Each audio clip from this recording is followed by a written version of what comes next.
Sir, you need to move to the back. This section is for premium passengers only. The flight attendant's voice dripped with contempt as she stood over the black man in seat 1A, her tablet clutched like a weapon. She didn't check his boarding pass. She didn't ask his name. She just saw a black man in a hoodie sitting in first class and decided he didn't belong.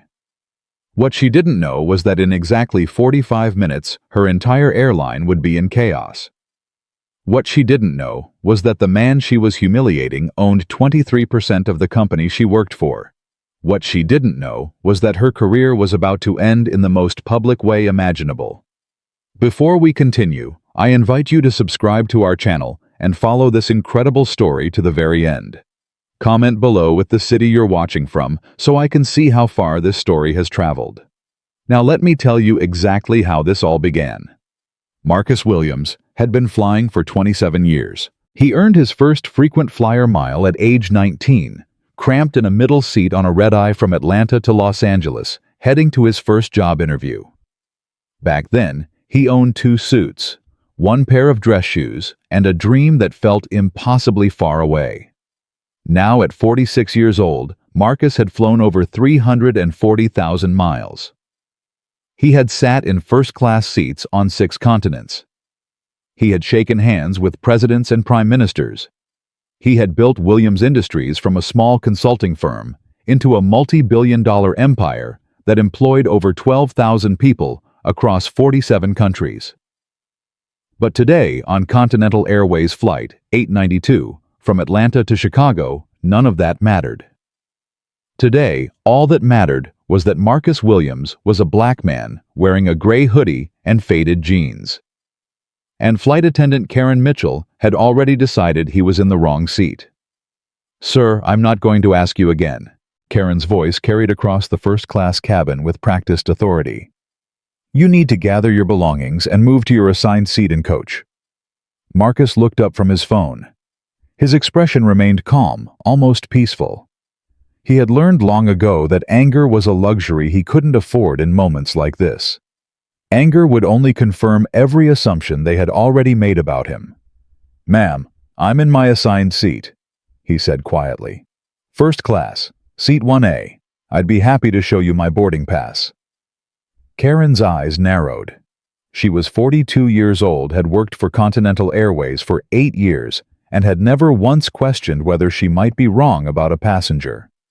In her mind, she had a gift for reading people. She could spot trouble from 50 feet away. And this man with his casual clothes and his worn leather briefcase was definitely trouble. "Sir, our system clearly shows you purchased an economy ticket." Karen tapped her tablet with manicured fingernails, though she hadn't actually pulled up his reservation. "I don't know how you got up here, but you need to return to your correct seat immediately." "That's incorrect," Marcus replied. He reached into his pocket and pulled out his phone, opening his mobile boarding pass. "First class, seat 1A, purchased 3 weeks ago. I can show you the confirmation email if you'd like." Karen didn't look at his phone. She didn't even glance at it. "Anyone can fake those things nowadays," she said dismissively. "I'm going to need to see your government-issued ID." Around them, the other first-class passengers were beginning to notice. A white woman in seat 3B lowered her magazine and watched with growing concern. A businessman in 4A looked up from his laptop, frowning at the exchange.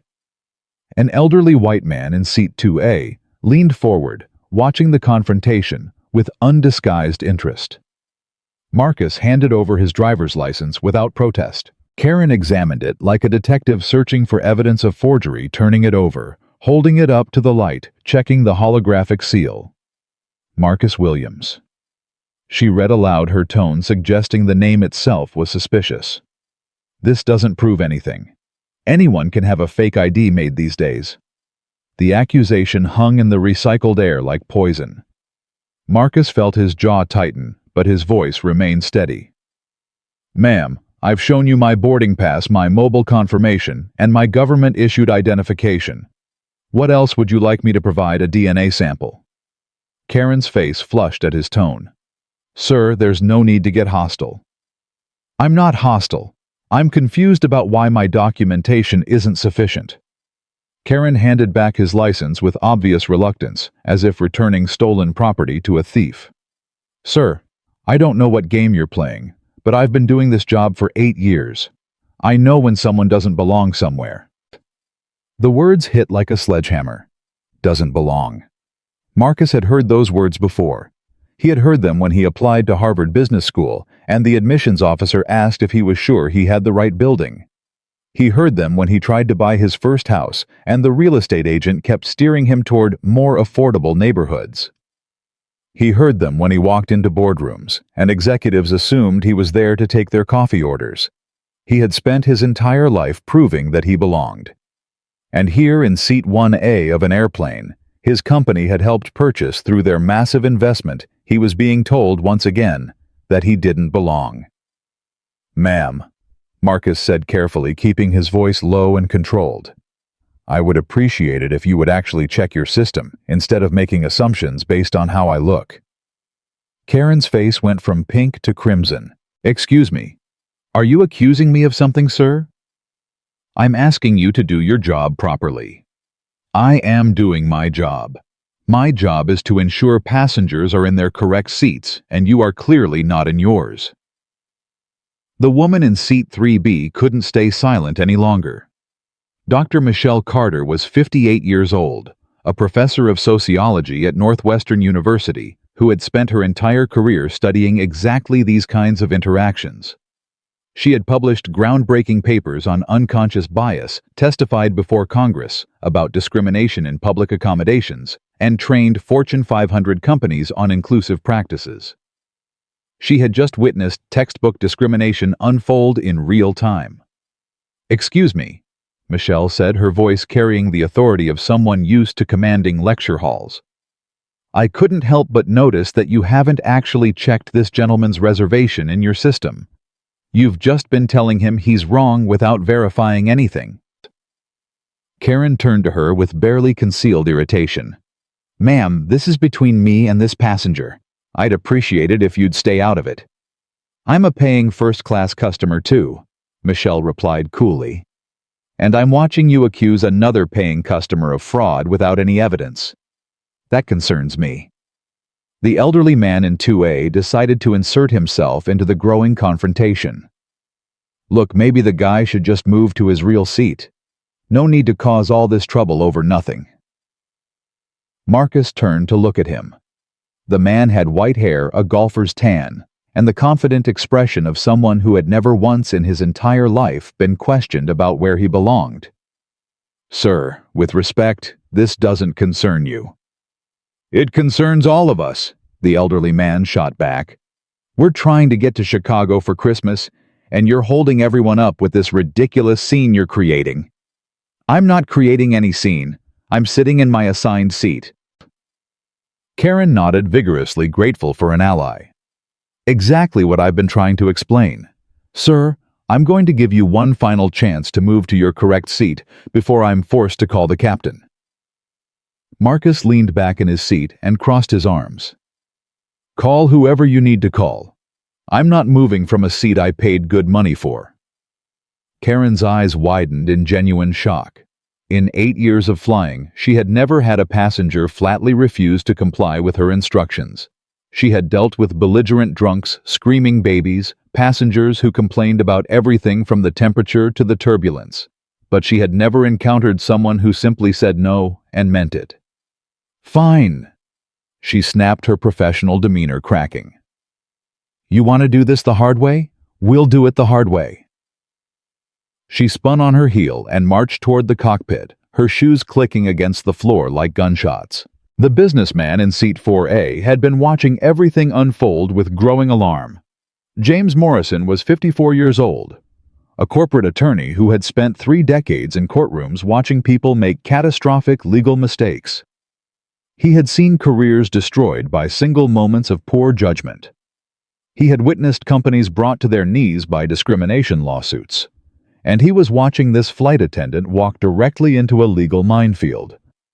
"Sir," James said quietly to Marcus, "I'm an attorney. What I just witnessed was textbook discrimination. If you need a witness for any legal proceedings, I'd be willing to provide a statement." Marcus nodded. Thank you. I may take you up on that. She never checked your reservation. James continued, shaking his head in disbelief. Not once. She just looked at you and decided you didn't belong here. That's going to be a problem for this airline. It's about to become a much bigger problem than they realize. James raised an eyebrow at the cryptic comment but didn't press further. Michelle had pulled out her phone and was typing rapidly. I'm documenting everything, she told Marcus. Date, time, exact quotes. I've been an expert witness in discrimination cases. This is one of the clearest examples I've ever personally witnessed. I appreciate that, Dr. Carter, Michelle Carter, Northwestern University. Dr. Carter, thank you for speaking up. Most people stay silent. Silence is complicity, Michelle replied firmly. I've spent my whole career teaching that. It would be hypocritical not to practice it. A young woman sitting in seat 5A had been watching everything unfold with growing outrage. Destiny Williams, no relation to Marcus, was 23 years old, a social media manager who worked for a major tech company. She had over 50,000 followers on Twitter and knew a viral moment when she saw one. She opened her phone and started recording. Hey everyone, she whispered into her camera. I'm on Continental Airways Flight 892 right now, and you're not going to believe what I'm witnessing. This black man in first class is being harassed by a flight attendant who won't even check his ticket. She just keeps insisting he doesn't belong here. I'm going to keep recording. She added the hashtag Continental Airways. Discriminate on and hit post. Within 60 seconds, the video had 50 views. Within 2 minutes, it had 500. The algorithm was picking it up, pushing it to more and more feeds. The cockpit door swung open, and Captain Robert Harrison emerged with the authority of a man who had been commanding aircraft for 15 years. He was 52 years old, with silver hair perfectly styled, a uniform pressed to military precision, and the bearing of someone who believed absolutely in his own judgment. He walked toward first class like he owned not just the plane, but everyone on it. Karen fell into step beside him, speaking rapidly. Captain, this passenger refuses to move to his correct seat in coach. He's being disruptive and argumentative. I've asked him multiple times, but he won't comply. Harrison sized up Marcus in a single glance. Hoodie, jeans, sneakers, dark skin. His assessment was immediate and completely wrong. What seems to be the problem here? Harrison asked, addressing Karen rather than Marcus. This passenger is in the wrong seat and refuses to move, Captain. He claims he has a first-class ticket, but that's obviously not the case. Harrison finally turned to look at Marcus directly. His expression made it abundantly clear he had already decided whose side he was on before he had taken a single step out of the cockpit. Sir, you're holding up departure. I need you to take your correct seat immediately so we can get these passengers to Chicago. Marcus held up his boarding pass, his phone, and his driver's license. Captain, I'm in my correct seat. First class seat 1A. Here's my boarding pass, my ID, and I also have my frequent flyer card if you'd like to see it. Harrison didn't look at any of them. He didn't even pretend to look. Son, I've been flying for 15 years. I know when someone's trying to scam an upgrade. It happens all the time. Now you can either move to your correct seat in coach voluntarily, or I can have security escort you off this aircraft in handcuffs. That's your choice. Make it now. The word son landed like a physical blow. Marcus was 46 years old. He employed more people than this captain would meet in a lifetime. He paid more in annual taxes than this captain would earn in a decade.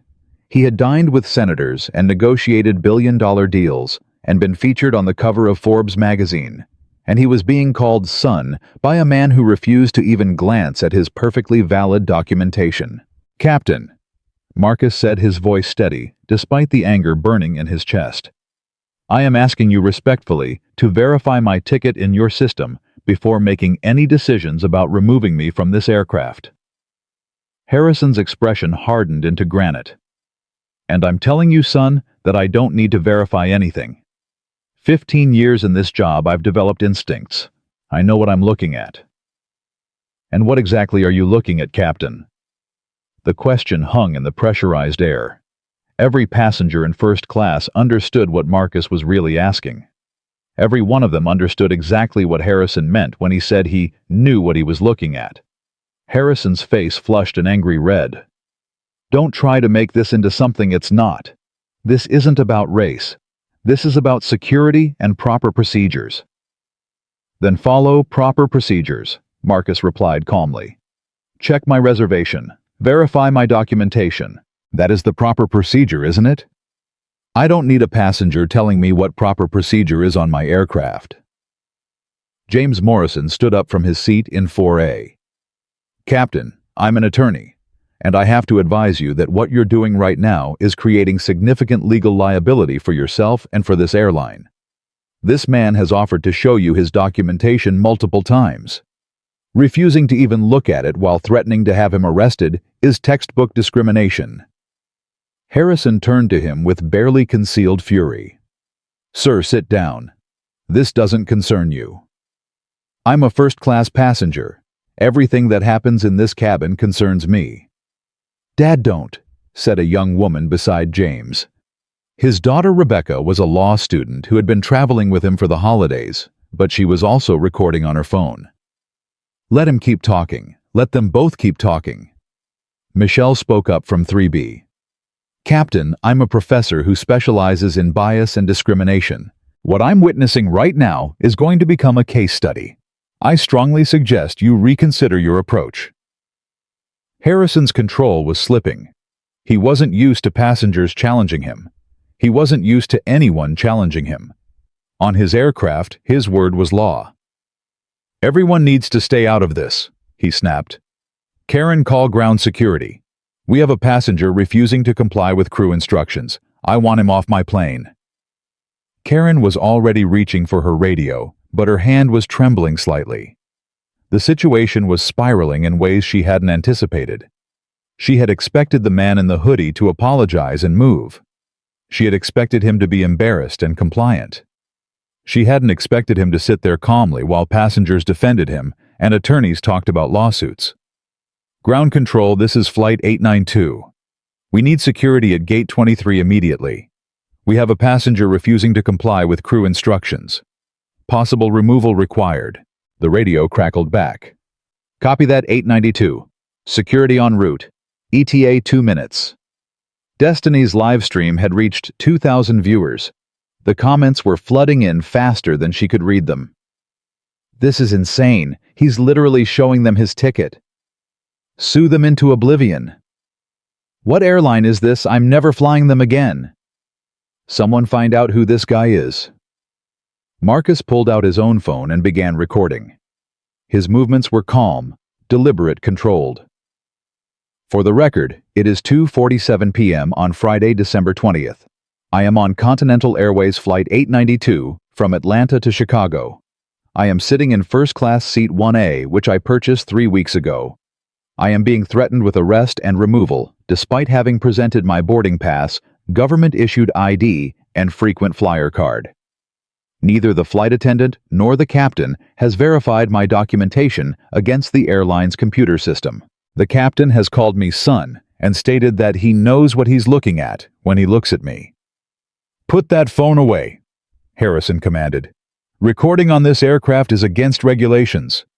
Actually, Captain FAA regulations permit passengers to record during boarding and deplaning procedures as long as they don't interfere with crew duties.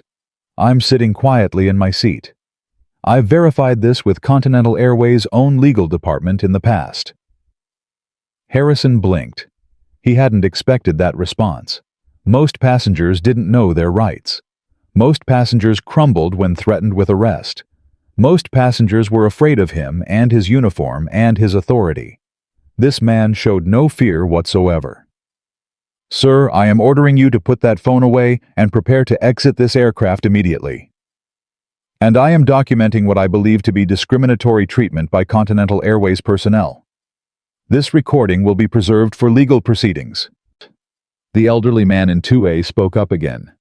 Just go to coach already. You're ruining everyone's Christmas trip with this nonsense. Michelle turned to him sharply. Sir, you're not helping. This man has done nothing wrong except sit in a seat he paid for. How do we know he paid for it? He could have snuck up here. It happens. It happens? Michelle's voice rose with incredulity. You're just assuming he's a criminal based on what evidence? I'm not saying that. I'm just saying maybe he should cooperate with the captain instead of causing all this drama. Marcus kept his phone recording but addressed the elderly man directly. Sir, I've cooperated fully. I've shown every piece of documentation I have. What I won't do is give up a seat I paid for because someone assumes I don't belong here based on my appearance. No one said anything about your appearance. The captain said he knows what he's looking at. What do you think he meant by that? The elderly man opened his mouth, then closed it. He didn't have an answer that wouldn't prove Marcus's point. Two security officers appeared at the front of the first-class cabin. Officer Mike Santos was a 20-year veteran of airport security, a former Marine who had served 2 tours in Afghanistan. His partner, Officer Lisa Chen, was younger, newer to the job, and clearly uncomfortable with what she was walking into. What's the situation? Santos asked, his eyes scanning the cabin, taking in the phones recording the tense passengers, the red-faced captain. Harrison pointed at Marcus. This passenger is in the wrong seat. He's refusing to move to coach where he belongs. He's been disruptive and argumentative. I need him removed from this aircraft immediately. Santos looked at the scene in front of him with practiced eyes. A well-dressed man sitting calmly in a first-class seat. Crew members standing over him aggressively. Multiple passengers recording with their phones. No shouting. No physical confrontation. No visible threat. Something didn't add up. Sir, Santos said to Marcus, may I see your boarding pass? Of course, officer. Marcus handed it over without hesitation or complaint. Santos examined it carefully. He compared it to Marcus's driver's license. He looked at the seat number printed on the pass, then at the seat Marcus was occupying. His expression shifted. Captain, Santos said slowly, his voice carrying a note of warning, this boarding pass shows first-class seat 1A. It's obviously fraudulent, Karen interjected quickly. He's trying to scam an upgrade. It happens all the time with certain passengers. She had caught herself, but not quickly enough. Everyone heard what she had almost said. Santos looked at her with barely concealed disgust. Ma'am, these boarding passes are generated directly from Continental Airways' computer system. They contain encrypted verification codes that are essentially impossible to forge. I've worked airport security for 20 years. This pass is legitimate. Harrison's face went from red to white to gray in the span of 5 seconds. That can't be right. Check it again. Check it against the airline system. I don't have access to Continental's internal system. Captain, but based on the documentation this passenger has provided, he appears to be exactly where he's supposed to be. Then the system is wrong. There's been a glitch. An error. Has there been a glitch? Santos asked Karen. Have you actually checked his reservation?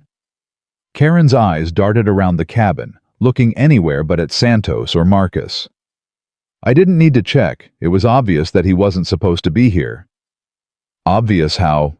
Karen didn't answer. She couldn't answer. Any answer she gave would only dig the hole deeper. Check the system now, Santos said firmly. Right now, in front of all these witnesses. Karen's hands were trembling as she picked up her tablet from where she had set it down. She tapped the screen several times, pulled up the passenger manifest for Flight 892, and scrolled to seat 1A. All color drained from her face. What does it say? Harrison demanded. Karen's voice came out barely above a whisper, cracking on every word. It says first class, seat 1A, platinum frequent flyer, 340,000 lifetime miles, passenger name Marcus Williams. The silence that followed was so complete you could hear the airplane's auxiliary power unit humming in the background. Harrison stared at Karen. Karen stared at her tablet. The passengers stared at everyone. Destiny's livestream captured the entire devastating moment. Her viewer count hit 4,000. So he was telling the truth, Santos said flatly. He was in his correct seat this entire time. Harrison couldn't speak. His mouth moved, but no words emerged. Marcus stood slowly from his seat, not because he was leaving, but because he wanted to look Captain Harrison directly in the eyes when he delivered what came next. Captain Harrison, for the past 23 minutes you have accused me of fraud. You have threatened to have me arrested. You have called me son despite the fact that I'm clearly your contemporary in age. You have refused to look at my documentation. You called security to remove me from a seat I paid $2,400 to occupy. And you did all of this without once, not once, checking my reservation in the system. Would you like to explain why? Harrison's mouth opened and closed like a fish struggling to breathe. I'll tell you why. Marcus continued, his voice carrying to every corner of the first-class cabin. Because you looked at me, and you saw a black man in a gray hoodie and jeans, and you decided instantly that I couldn't possibly belong in first class. You didn't need to check the system because you had already made your judgment. You had already decided I was a criminal trying to steal something that wasn't mine. Sir, I never said you were a criminal. You threatened to put me in handcuffs, Captain. What would you call that? Harrison had no response. Karen stepped forward, her professional composure completely shattered, tears beginning to form in her eyes. Mr. Williams, I am so sorry. I should have checked the system immediately. I should have believed you when you showed me your documentation. I don't know why I didn't. I just thought... You thought what, Karen? Marcus interrupted, not unkindly, but firmly. What exactly did you think when you saw me sitting in this seat? Karen couldn't answer. The truth was written all over her face, but she couldn't bring herself to speak it aloud. Michelle's phone was still recording. She spoke clearly for her documentation. Let the record show that Flight Attendant Karen Mitchell and Captain Robert Harrison accused passenger Marcus Williams of fraud, threatened him with arrest, and attempted to forcibly remove him from his purchased first-class seat without ever verifying his reservation. Multiple witnesses observed this discriminatory treatment. James Morrison added, and let the record also show that when confronted with irrefutable evidence that Mr. Williams was in his correct seat, neither crew member apologized or acknowledged their error. Santos looked at Marcus with something approaching respect. Sir, would you like to file a formal complaint? I can provide you with the necessary forms and contact information for Continental Airways' Customer Relations Department. Marcus shook his head slowly. Officer Santos, I appreciate that you actually did your job today. You looked at my documentation. You verified the facts before making accusations. That's all I asked anyone to do. Then what would you like to happen here? Marcus reached into his worn leather briefcase. The same briefcase everyone had looked at and dismissed. The same briefcase that Karen had assumed belonged to someone pretending to be something he wasn't. The same briefcase that Harrison had used as evidence that Marcus didn't belong in first class. He pulled out a folder and set it on his tray table. What I want, Officer Santos, is going to take approximately 45 minutes to explain properly, and by the time I'm finished, this airline is going to look very, very different. Harrison let out a nervous laugh. Sir, with all due respect, you're one passenger. You had a bad experience, and I'm sorry for the confusion, but what exactly do you think you can do? File a complaint, leave a negative review. We get those every day. Marcus looked at him with an expression that made Harrison's nervous laughter die in his throat. Captain Harrison, let me ask you something. Do you know what Williams Industries is? Harrison's brow furrowed in confusion at the apparent change of subject. Williams Industries, the big holding company, the one that's always in the business news. What does that have to do with anything? Do you know what they do? They own things, companies' investments, billions of dollars worth of stuff. Why are you asking me about Williams Industries? Marcus opened the folder on his tray table. Inside was a thick stack of documents, official-looking papers, with corporate letterheads and legal seals. Williams Industries isn't just a holding company, Captain. It's a diversified investment firm. We own controlling or significant stakes in 847 different businesses across 12 countries and 4 continents. We employ over 12,000 people directly and influence the employment of approximately 90,000 more through our portfolio companies. Our annual revenue last year was $2.4 billion. We paid more in corporate taxes than the GDP of some small nations. Karen's tablet slipped from her fingers and clattered to the floor. She didn't even notice. And 6 months ago, Marcus continued extracting a document from the folder. Williams Industries completed a major acquisition. We purchased a 23% stake in a struggling airline that we believed had significant turnaround potential despite its operational and cultural challenges. He handed the document to Captain Harrison. That airline was Continental Airways. And that document is our stock ownership certificate. 23% of this company. We are the second largest shareholder behind only the founding family trust. Harrison stared at the document in his hands. His face had gone completely gray, like a man watching his entire life crumble before his eyes. You can verify it with your corporate office if you'd like, Marcus added. I'll wait. Michelle nearly dropped her phone. James Morrison whispered, "Holy shit," loudly enough for the entire cabin to hear. His daughter Rebecca gasped and covered her mouth. The elderly man in 2A looked like he might have a heart attack right there in his seat. Destiny's live stream exploded. 5,000 viewers. 6,000. 7.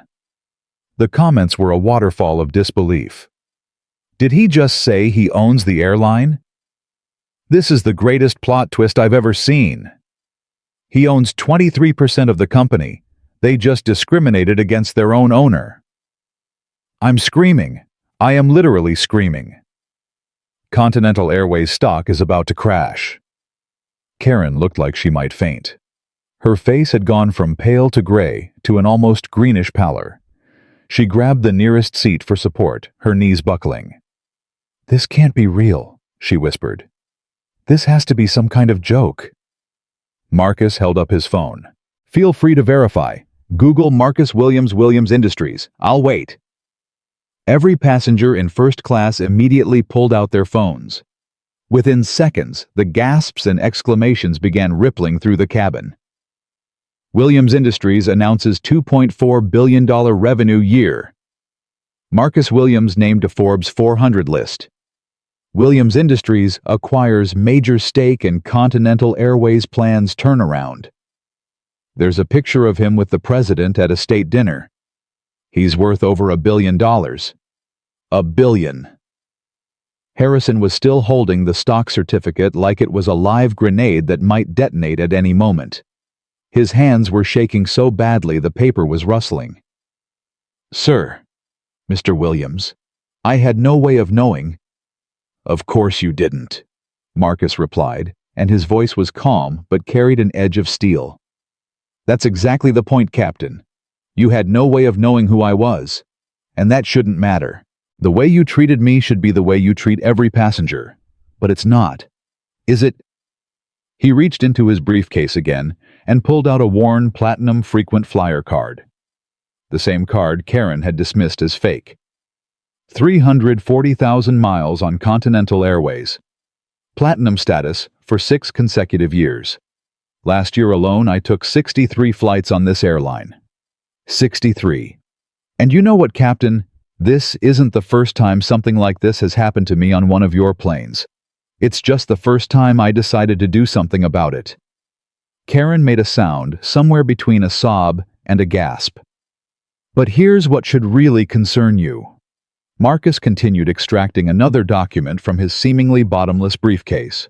Williams Industries books approximately 847 corporate flights per year with Continental Airways. Our annual travel expenditure with this airline is $1.2 million. That makes us one of your largest corporate accounts in the Southeast region. He let that sink in for a moment. So let me summarize the situation for you, Captain Harrison. In the past 30 minutes, your flight attendant refused to check my documentation. You personally threatened to have me arrested. You both assumed I was a criminal based on nothing more than my appearance. And in doing so, you discriminated against a major shareholder who owns nearly a quarter of this company, a platinum frequent flyer with over 300,000 lifetime miles, and the CEO of one of your most valuable corporate accounts." He paused, looking directly into Harrison's horrified eyes. "How do you think this is going to play with your board of directors?" Harrison's voice came out as a croak. "Mr. Williams, please. I didn't know. If I had known who you were—" "That's exactly the problem, Captain." Marcus's voice rose slightly for the first time. "You shouldn't need to know who I am to treat me with basic human dignity. I shouldn't have to be a billionaire for you to check my boarding pass. I shouldn't have to own a quarter of your company for you to believe me when I say I'm in my correct seat." He turned to address the entire first-class cabin, his voice carrying to every passenger, every phone recording, every live stream broadcasting to thousands of viewers around the world. "This isn't about me. I have resources. I have lawyers. I have the power to make sure this never happens to me again. But what about the passengers who don't? What about the single mother flying to see her sick parent, who gets accused of fraud because she doesn't look like she belongs in first class? What about the young professional heading to a job interview who gets humiliated in front of an entire plane because someone decided he couldn't possibly have earned his seat? What happens to them?" The cabin was absolutely silent. "I'll tell you what happens to them. They get moved to coach. They miss their connections. They file complaints that disappear into filing cabinets and never get answered. They learn over and over again that there are places in this world where people who look like them simply don't belong. And nothing ever changes." Marcus looked at his watch. A Patek Philippe that cost more than Harrison's annual salary. None of them had noticed it before. None of them had looked closely enough. But something is going to change today. He pulled out his phone and made a call. The cabin was so quiet that everyone could hear the line ringing.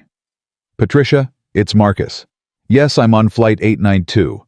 We have a situation that requires immediate attention.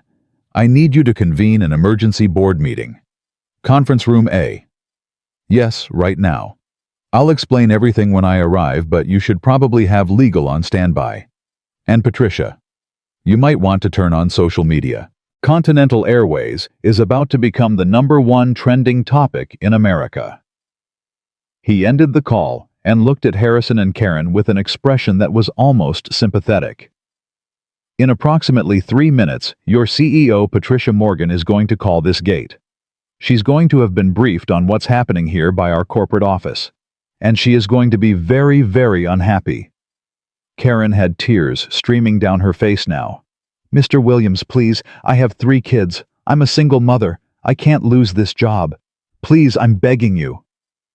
Marcus looked at her for a long moment. When he spoke, his voice had softened slightly, but his words were no less devastating. "Karen, I'm not here to destroy your life. I'm not here for revenge.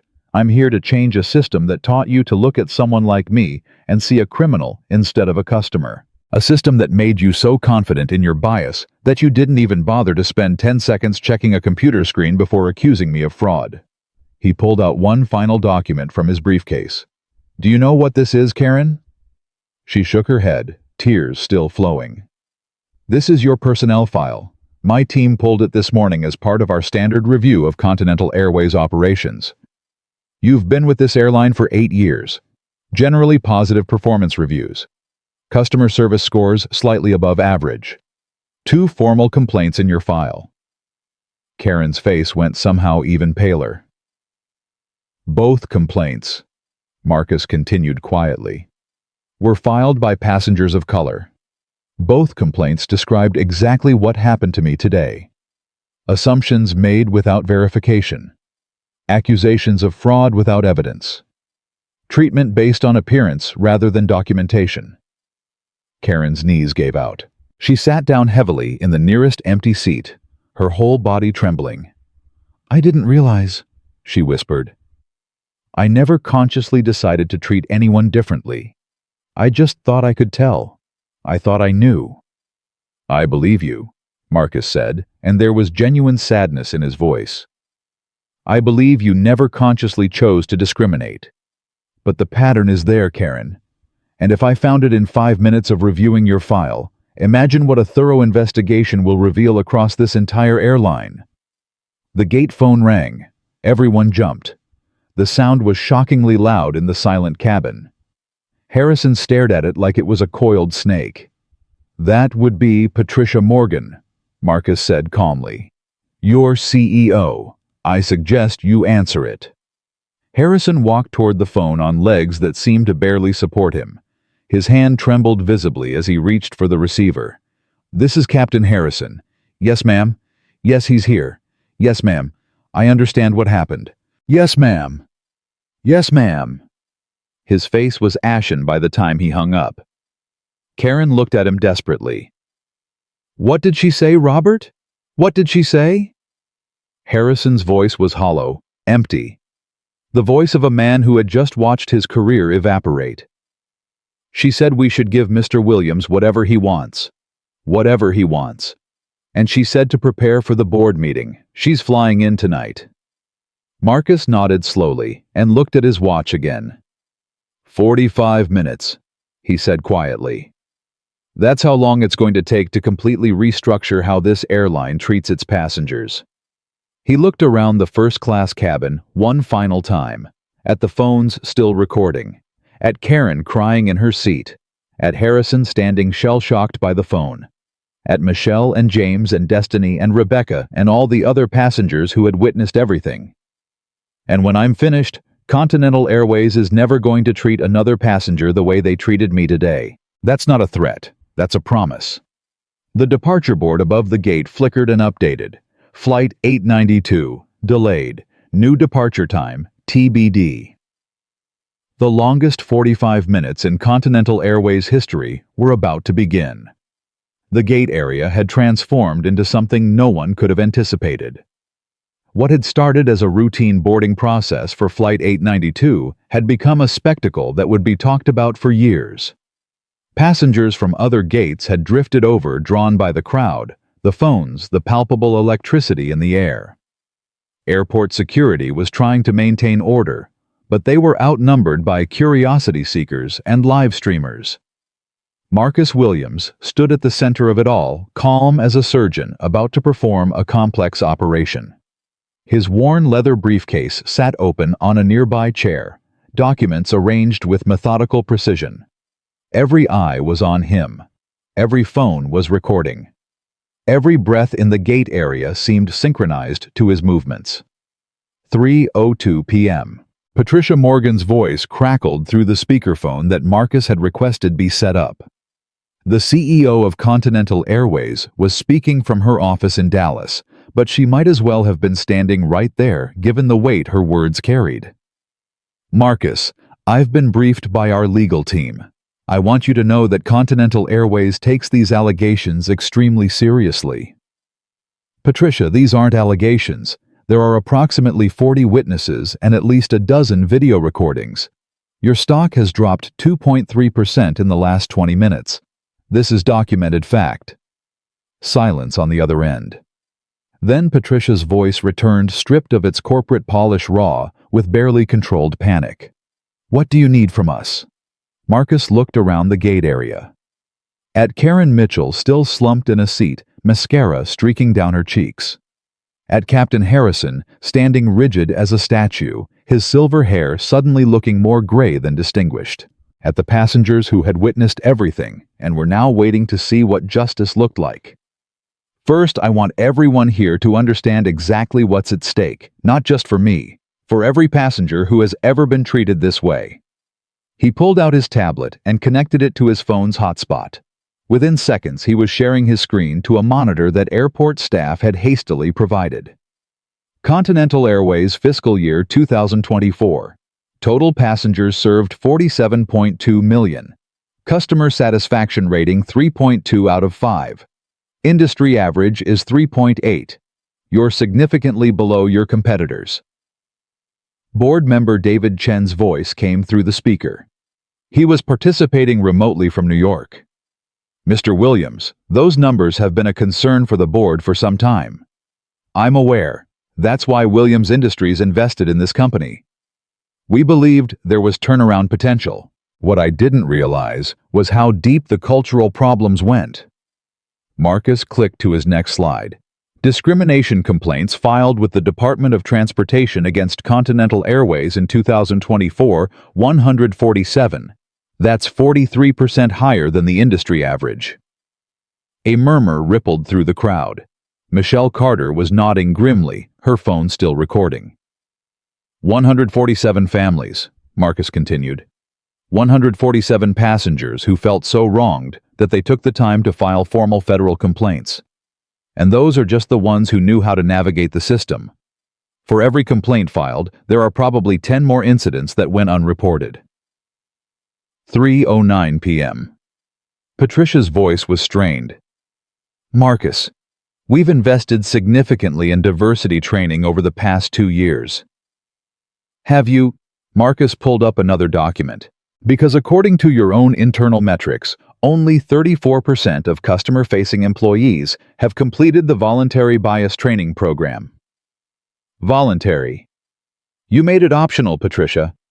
You gave people the choice to learn how not to discriminate, and 2/3 of them chose not to bother.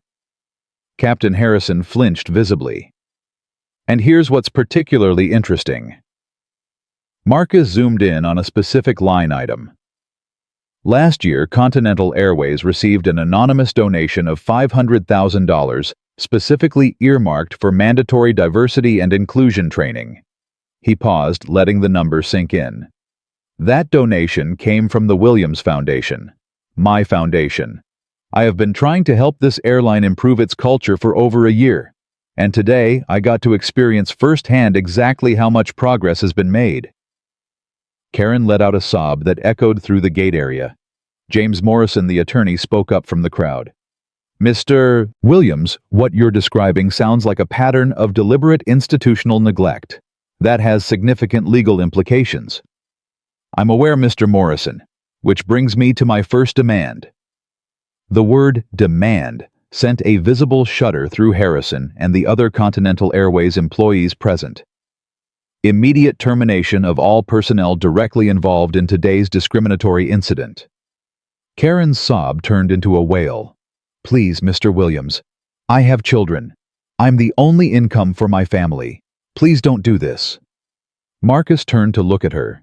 His expression was not cruel, but it was not soft either. It was the expression of a man who had made difficult decisions before and understood their weight. Karen, do you remember what you said when you first approached me? You said this section was for premium passengers only. You didn't ask to see my ticket. You didn't check your tablet.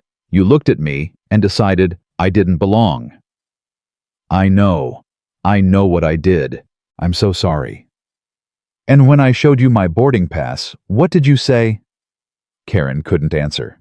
The words were stuck in her throat like shards of glass. Michelle Carter answered for her reading from her notes. She said, quote, "That has to be a mistake. Let me see your ID."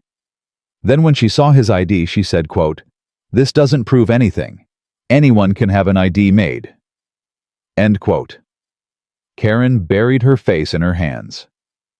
3:17 p.m. Marcus continued, his voice steady, but carrying an undercurrent of emotion that hadn't been there before. Karen, I believe you when you say you didn't consciously decide to discriminate. I believe you genuinely thought you were doing your job. But that's exactly what makes this so dangerous. You were so certain that someone who looked like me couldn't belong in first class that you never questioned your own assumptions. You never stopped to think that maybe, just maybe, you were wrong. He turned back to the speakerphone. Patricia, here's what's going to happen. Karen Mitchell and Captain Harrison will be terminated within 24 hours. Not because I want revenge, but because they demonstrated a fundamental inability to treat passengers with basic dignity. An airline cannot function if its employees feel empowered to make accusations based on appearance rather than facts. Harrison finally found his voice. Mr. Williams, I've been with this airline for 15 years. 15 years of service. One mistake shouldn't end my career. Marcus turned to face him directly. Captain Harrison, You called security to have me arrested. You threatened to put me in handcuffs. You called me son in a tone that we both know had nothing to do with affection. You refused to look at my documentation because you had already decided I was guilty. That's not one mistake. That's a pattern of behavior that reveals who you really are. I was trying to maintain order on my aircraft. You were trying to remove a black man from first class because you didn't believe he could possibly belong there. Let's not pretend otherwise. The gate area was silent, except for the distant sounds of airport announcements and the soft crying of Karen Mitchell. Destiny Williams, the social media manager, who had been streaming the entire incident, called out from the crowd. "Mr. Williams, your video has over 200,000 views now. People are asking what they can do to support you." Marcus looked at her phone, then at the crowd, then back at the speakerphone. "Tell them to share their own stories. Tell them to document every time they're treated differently because of how they look. Tell them that silence is what allows this to continue." 3:24 p.m. Patricia Morgan's voice came through the speaker again, and this time there was a quality to it that hadn't been there before. Not just panic, but something that might have been genuine reflection. "Marcus, I need to tell you something that I probably should have told the board months ago." The crowd leaned in. Even Marcus raised an eyebrow. 3 years ago, before I became CEO, I was flying Continental Airways from Chicago to Los Angeles. I was dressed casually because I was traveling on vacation. A flight attendant questioned whether I was in the right seat. She didn't call security, and it didn't escalate the way your situation did. But I remember that feeling. That feeling of being looked at and judged and found wanting based on nothing more than appearance. "You never mentioned this, Patricia," said David Chen through the speaker. "I never mentioned it because I convinced myself it was a one-time thing. An anomaly. I told myself that when I became CEO, I would make sure it never happened again. But I didn't. Did I? I made diversity training voluntary. I let complaints get buried in bureaucracy. I focused on quarterly earnings instead of cultural change." Marcus's expression shifted almost imperceptibly. This was not what he had expected. "Patricia, what are you saying?" "I'm saying that you're right. Not just about Karen and Captain Harrison, about all of it, about the system. I've been so focused on keeping the stock price up and the board happy that I forgot why I wanted this job in the first place." A murmur went through the crowd. This was unprecedented. A CEO publicly admitting failure in real time. "So here's what I'm proposing," Patricia continued. "Not just the terminations, not just the training. A complete overhaul of how Continental Airways handles passenger interactions. New protocols, new accountability measures, new consequences for discrimination. And I want you to lead it, Marcus. Not as a shareholder demanding changes, as a partner helping us become the airline we should have been all along." 3:31 p.m. The proposal hung in the air like a challenge. Marcus looked around the gate area once more. At the passengers who had witnessed everything. At Michelle Carter, who had spent her career studying moments exactly like this. At James Morrison, who understood the legal implications. At Destiny, still streaming to hundreds of thousands of viewers. At Karen broken and weeping. At Harrison standing like a man at his own funeral. "Patricia, I appreciate the sentiment. But I need more than words. I need commitments. Specific, measurable public commitments." Name them. 1. All personnel involved in today's incident terminated within 24 hours. Non-negotiable. Agreed. Karen let out another sob, but this time she didn't beg. She seemed to have accepted the inevitable. 2. Mandatory bias training for every customer-facing employee within 30 days. Not voluntary. Mandatory. Failure to complete results in termination. Agreed. 3. Establishment of an anonymous third-party reporting system for discrimination incidents. Passengers need to be able to report without fear that their complaints will disappear into a black hole. Agreed. 4. Creation of a $1 million fund dedicated to diversity and inclusion initiatives. Half from Continental Airways, half from Williams Industries. Jointly administered. A pause. That's a significant financial commitment, Marcus. Patricia, your stock dropped 2.3% in the last hour. That represents approximately $47 million in lost market value. $1 million is a bargain. Agreed. 5. A public apology from Continental Airways. Not a carefully worded statement crafted by lawyers.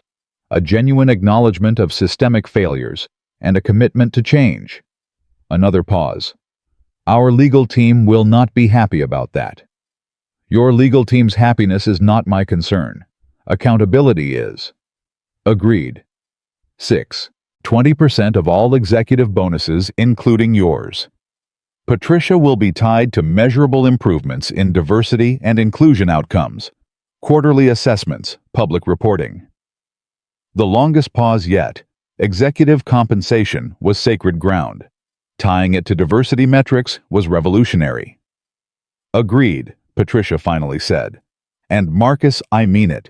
This isn't just about avoiding a lawsuit or protecting the stock price. I let this company drift away from its values, and it took you being humiliated on one of our planes to wake me up. I'm sorry, genuinely sorry. 3:38 p.m. Marcus closed his eyes for a moment. When he opened them, something had shifted in his expression. The cold determination was still there, but it was tempered now by something else.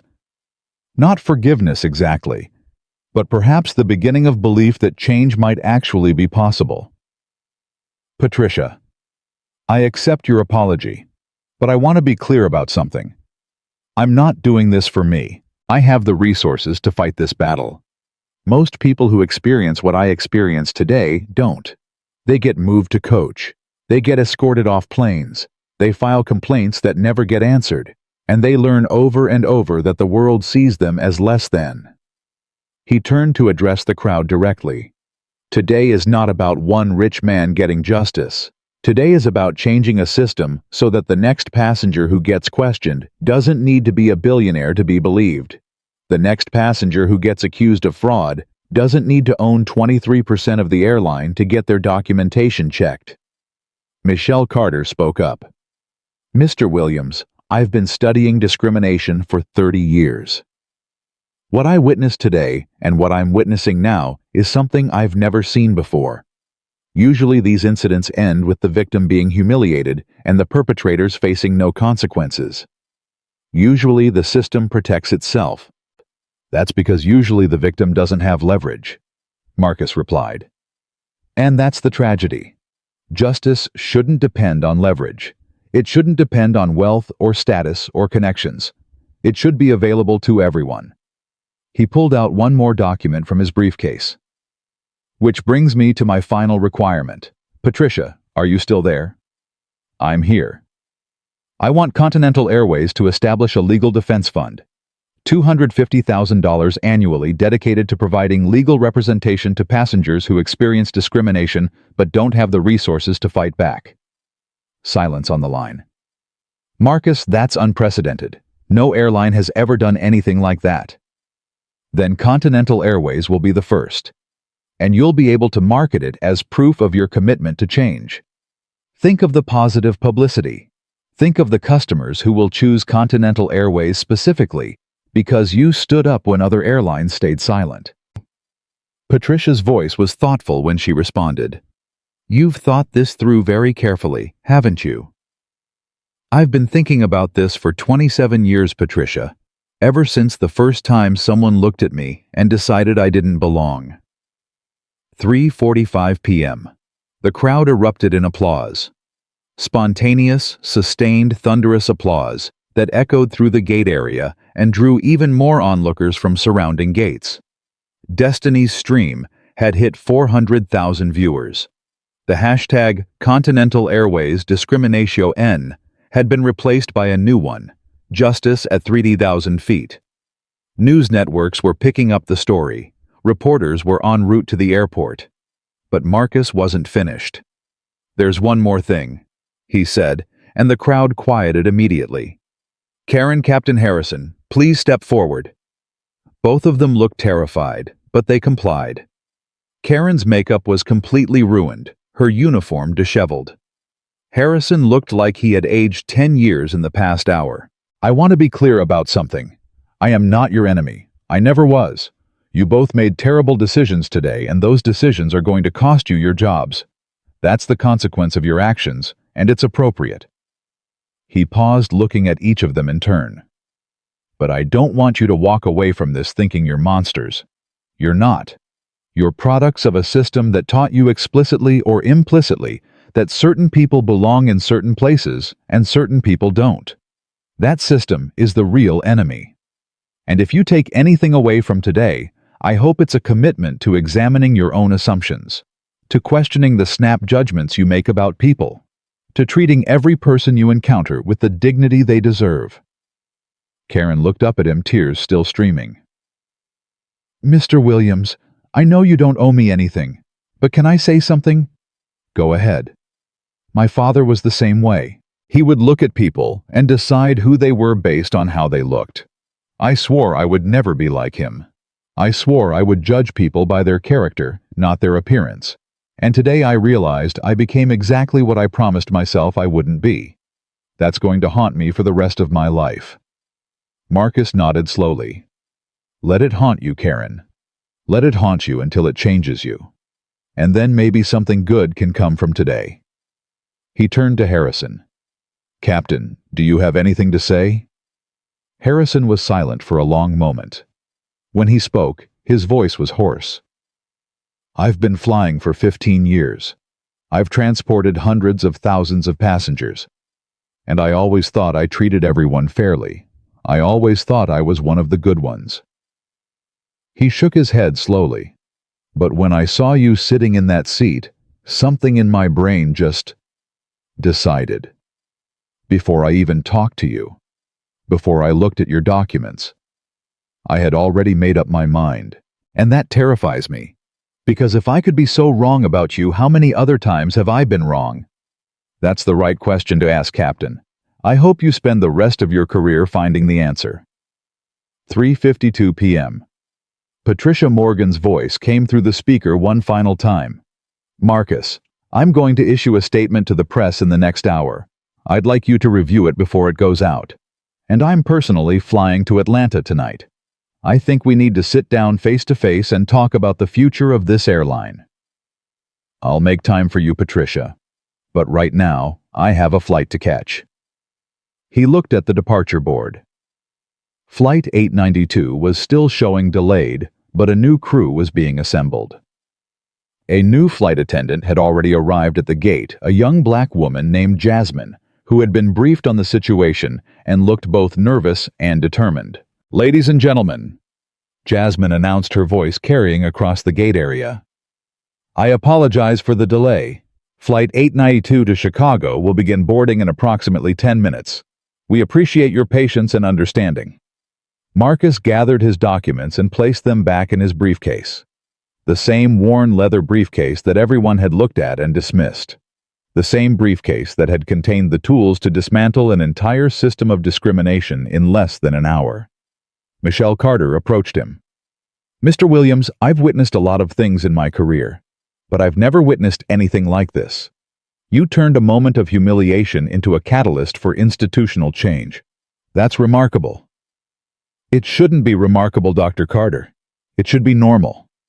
The fact that it's remarkable is part of the problem. James Morrison shook his hand firmly. If you ever need legal representation, I'd be honored to work with you, pro bono. I appreciate that, Mr. Morrison. But I'd rather you use your skills to represent the people who can't afford their own attorneys. That's where the real work needs to be done. Destiny finally lowered her phone. Mr. Williams, your story has been viewed by over 500,000 people in the last hour. What do you want them to take away from this? Marcus considered the question carefully. I want them to understand that change is possible. But it requires courage.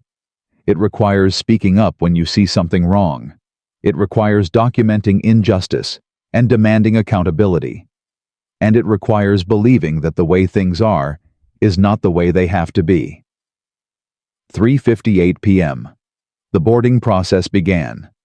First-class passengers lined up, and this time Jasmine greeted each one with professionalism and warmth. She checked boarding passes. She verified seat assignments. She treated every passenger with dignity, regardless of how they were dressed or what they looked like. Marcus was the last to board. As he approached the jet bridge, he paused and turned to look at Karen Mitchell and Robert Harrison one final time. Karen met his eyes. There was no anger in her expression anymore, just shame and something that might have been the beginning of understanding. Harrison couldn't meet his gaze at all. Marcus nodded once, then turned and walked down the jet bridge toward his seat. First class. Seat 1A. The seat he had paid for. The seat he had always belonged in. The seat that should never have been questioned in the first place. As the plane pushed back from the gate 53 minutes behind schedule, Marcus pulled out his laptop and began drafting the framework for Continental Airways' new diversity and inclusion program. The document would eventually run to 47 pages. It would become a model for the entire airline industry. It would be taught in business schools and cited in academic papers and referenced in congressional testimony, but all of that was in the future. Right now, in this moment, Marcus Williams was just a passenger on a flight to Chicago. A passenger who had been told he didn't belong and had responded by changing everything. The pilot's voice came over the intercom. A new pilot, not Harrison, who had been relieved of duty pending investigation. Ladies and gentlemen, this is Captain Angela Davis speaking. On behalf of Continental Airways, I want to apologize for the delay this afternoon. I also want to thank you for your patience and for your commitment to holding this airline accountable. We are committed to doing better. We have to do better. And with passengers like you, I believe we will. The plane lifted off into the Atlanta sky, carrying 147 passengers toward Chicago, and carrying the promise of a changed industry toward a future that for the first time in a long time looked genuinely different from the past. The flight touched down at Chicago O'Hare at 6:47 p.m., 2 hours and 13 minutes behind its original schedule. But Marcus Williams wasn't thinking about the delay. He was reading the flood of messages on his phone. 17 missed calls from board members. 43 emails from his executive team. Over 200 text messages from contacts across the business world who had seen the viral videos and wanted to express support, outrage, or, in a few cases, carefully worded concern about the potential impact on Williams Industries' relationship with the airline industry.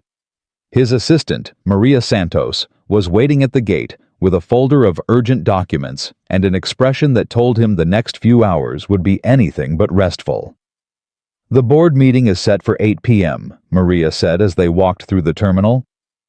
Patricia Morgan landed 20 minutes ago. She's already at the Continental Airways corporate office downtown. She's brought her entire executive team and their general counsel. Good. They should be nervous. Sir, there's something else. Maria hesitated, which was unusual for her. In 7 years of working together, Marcus had rarely seen her uncertain about anything. What is it? Karen Mitchell's husband called our office. He's a veteran. 2 tours in Afghanistan. He's asking if there's any way to appeal the termination. He says they'll lose their house. Their kids will have to change schools.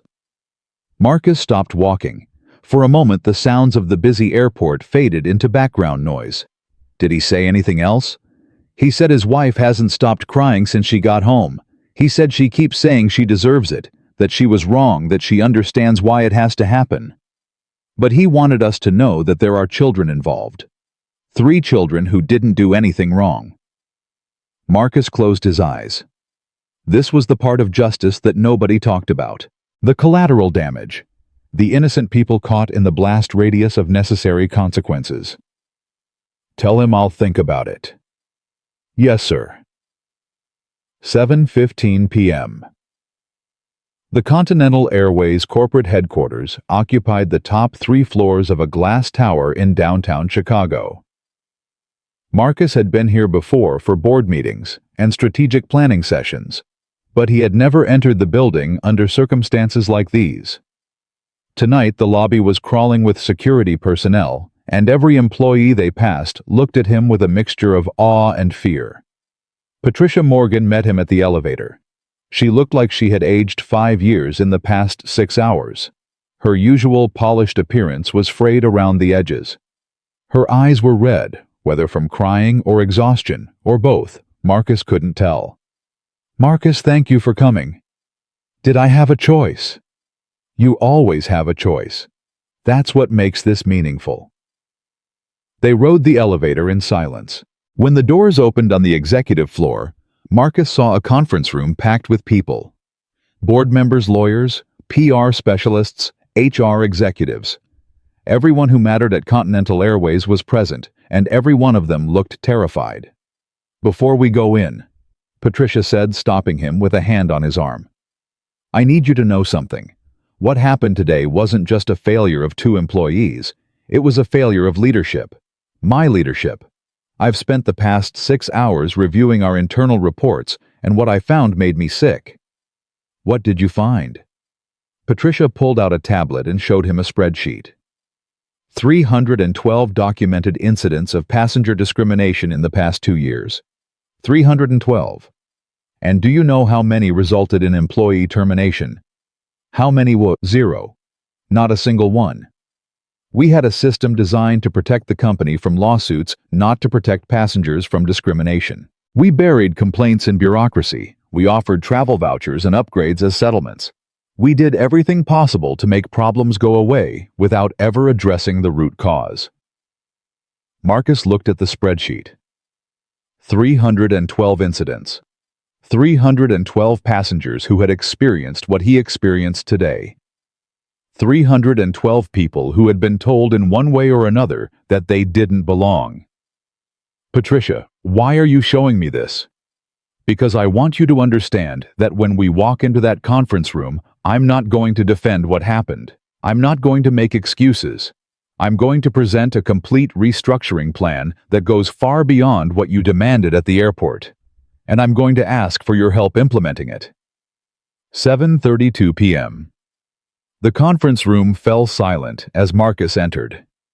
11 board members sat around a massive mahogany table. At the far end, a video screen showed 3 more board members participating remotely from New York, Los Angeles, and London. Lawyers lined the walls like sentries. PR executives clutched tablets showing real-time social media analytics. Patricia took her place at the head of the table. "Ladies and gentlemen, thank you for convening on such short notice. I'm going to dispense with formalities because we don't have time for them. Today, Continental Airways experienced the worst public relations crisis in our company's 67-year history, and it was entirely self-inflicted." She clicked a remote, and the wall screen lit up with a compilation of videos from the incident. Marcus saw himself sitting calmly in seat 1A while Karen Mitchell accused him of fraud. He saw Captain Harrison threaten him with handcuffs. He saw the moment when the truth came out and watched Harrison's face crumble in real time. Several board members shifted uncomfortably in their seats. "This video has been viewed over 2 million times in the past 6 hours," Patricia continued. "Our stock has dropped 4.7%, representing approximately $93 million in lost market value. We have received over 3,000 customer service complaints. 27 corporate accounts have contacted us to express concern about continuing their relationships with Continental Airways." Board member William Chen spoke up. "Patricia, we understand the severity of the situation. What we need to know is how we're going to fix it. That's why Marcus Williams is here." All eyes turned to Marcus. He had remained standing near the door, observing, assessing, waiting to see how the room would respond to Patricia's opening. "Before I share my thoughts," Marcus said, his voice cutting through the tension, "I want to hear from the board. I want to understand whether you see today's incident as an isolated failure or as a symptom of something deeper." Silence. Finally, a board member named Elizabeth Warren, no relation to the senator, spoke. She was 72 years old, had been on the board for 15 years, and was known for her blunt assessments. "Mr. Williams, I'm going to be honest with you. When I saw those videos this afternoon, my first thought was damage control. How do we minimize the fallout? How do we protect the stock price? How do we make this go away? She paused, shaking her head slowly. But then I watched the full recording. I watched our flight attendant dismiss your documentation without even looking at it. I watched our captain threaten to have you arrested for sitting in your own seat. And I realized something that I should have understood a long time ago. What's that? This company has been prioritizing convenience over conscience. We've been so focused on efficiency metrics and on-time departures and customer satisfaction scores that we forgot the most basic principle of hospitality. Treat every person with dignity. Every person. Regardless of what they look like or how they're dressed or what assumptions we might make about them. Elizabeth looked around the table at her fellow board members. If we don't fix this, we deserve to fail. And frankly, if we can't fix this, we will fail. Because the world is watching now, and the world will hold us accountable. 7:48 p.m. Marcus moved to the front of the room. He had come prepared with documents and proposals, but he set them aside for the moment. I appreciate Elizabeth's honesty, and I want to be equally honest with you. I could use my position as a major shareholder to force changes on this company. I could threaten divestment public campaigns, shareholder resolutions. I could make your lives very difficult. He paused, looking at each board member in turn. But that's not what I want. What I want is a genuine partnership, a commitment to transformation that goes beyond press releases and diversity statements. A fundamental reimagining of how this airline treats the people who trust us with their travel. He pulled out a document and placed it on the table. This is a draft framework for what I'm calling the Dignity Initiative. It's comprehensive, it's aggressive, and it's going to require significant investment of both money and political will. But if implemented correctly, it will make Continental Airways the industry leader in passenger experience and employee accountability. Board member Thomas Grant picked up the document and began reading. His expression shifted from skepticism to surprise to something that looked almost like hope. You're proposing mandatory bias training with actual consequences for non-completion, an anonymous reporting system administered by an independent third party, a passenger advocacy office with the authority to investigate complaints and recommend terminations, executive compensation tied to diversity outcomes. That's correct. This would cost tens of millions of dollars to implement. Today's incident cost you $93 million in market value in 6 hours. Which investment seems more prudent? Grant set down the document. Point taken. Patricia spoke up. Marcus, I reviewed your framework on the flight here. I have some additions I'd like to propose. I'm listening. First, I want to extend the bias training requirement to all employees, not just customer-facing staff. That includes executives, board members, and yes, myself. If we're asking our flight attendants to examine their assumptions, we should be willing to do the same. Marcus nodded slowly. That's reasonable. Second, I want to establish a scholarship fund for employees from underrepresented backgrounds who want to advance into management and leadership positions. We can't just punish bad behavior. We need to create pathways for people who have been systematically excluded from opportunities. How much are you proposing? $500,000 annually, with a commitment to evaluate and increase based on results. Marcus looked at her with something approaching respect. You've been thinking about this. I've been thinking about this for 3 years, Marcus. I just didn't have the courage to act until today. Until you forced me to see what I had been avoiding. 8:03 p.m. The door to the conference room opened, and a young man in a suit entered. He was visibly nervous, clutching a tablet like a shield. I'm sorry to interrupt, but there's a development you need to see. He handed the tablet to Patricia. As she read, her face went pale. What is it? Marcus asked. It's a statement from the Department of Transportation. They're announcing an investigation into Continental Airways' handling of discrimination complaints. They're citing today's incident as the catalyst, but they're going back 5 years in their review. The room erupted. Board members began talking over each other. Lawyers started making calls. PR executives frantically typed on their devices. Marcus held up his hand. The room fell silent. This was inevitable. The moment those videos went viral, federal scrutiny became a certainty. The question is how Continental Airways responds. You can fight the investigation delay, obstruct, and lawyer up. That approach will take years and cost tens of millions in legal fees. Or you can cooperate fully, implement the reforms we've discussed, and demonstrate that this company is committed to genuine change. Elizabeth Warren spoke firmly. We cooperate. Full transparency. Whatever they need, they get. Several board members nodded in agreement. Patricia looked at Marcus. Will you stand with us when we make the announcement? Having you publicly support our reform efforts would send a powerful message. I'll stand with you on one condition. Name it. I want to meet with the families of the employees who are being terminated. Karen Mitchell's husband called my office. He's a veteran with 3 children. I'm not going to change the outcome, but I want to look him in the eye and explain why this had to happen. And I want to make sure those children don't suffer for their mother's mistakes. Patricia's eyes widened. Marcus, that's incredibly generous, but you don't owe them anything. This isn't about what I owe them. This is about what kind of man I want to be.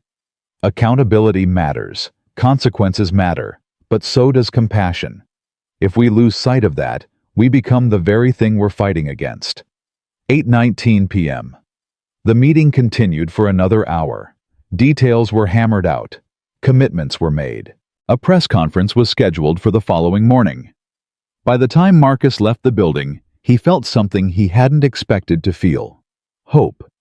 Not naive hope.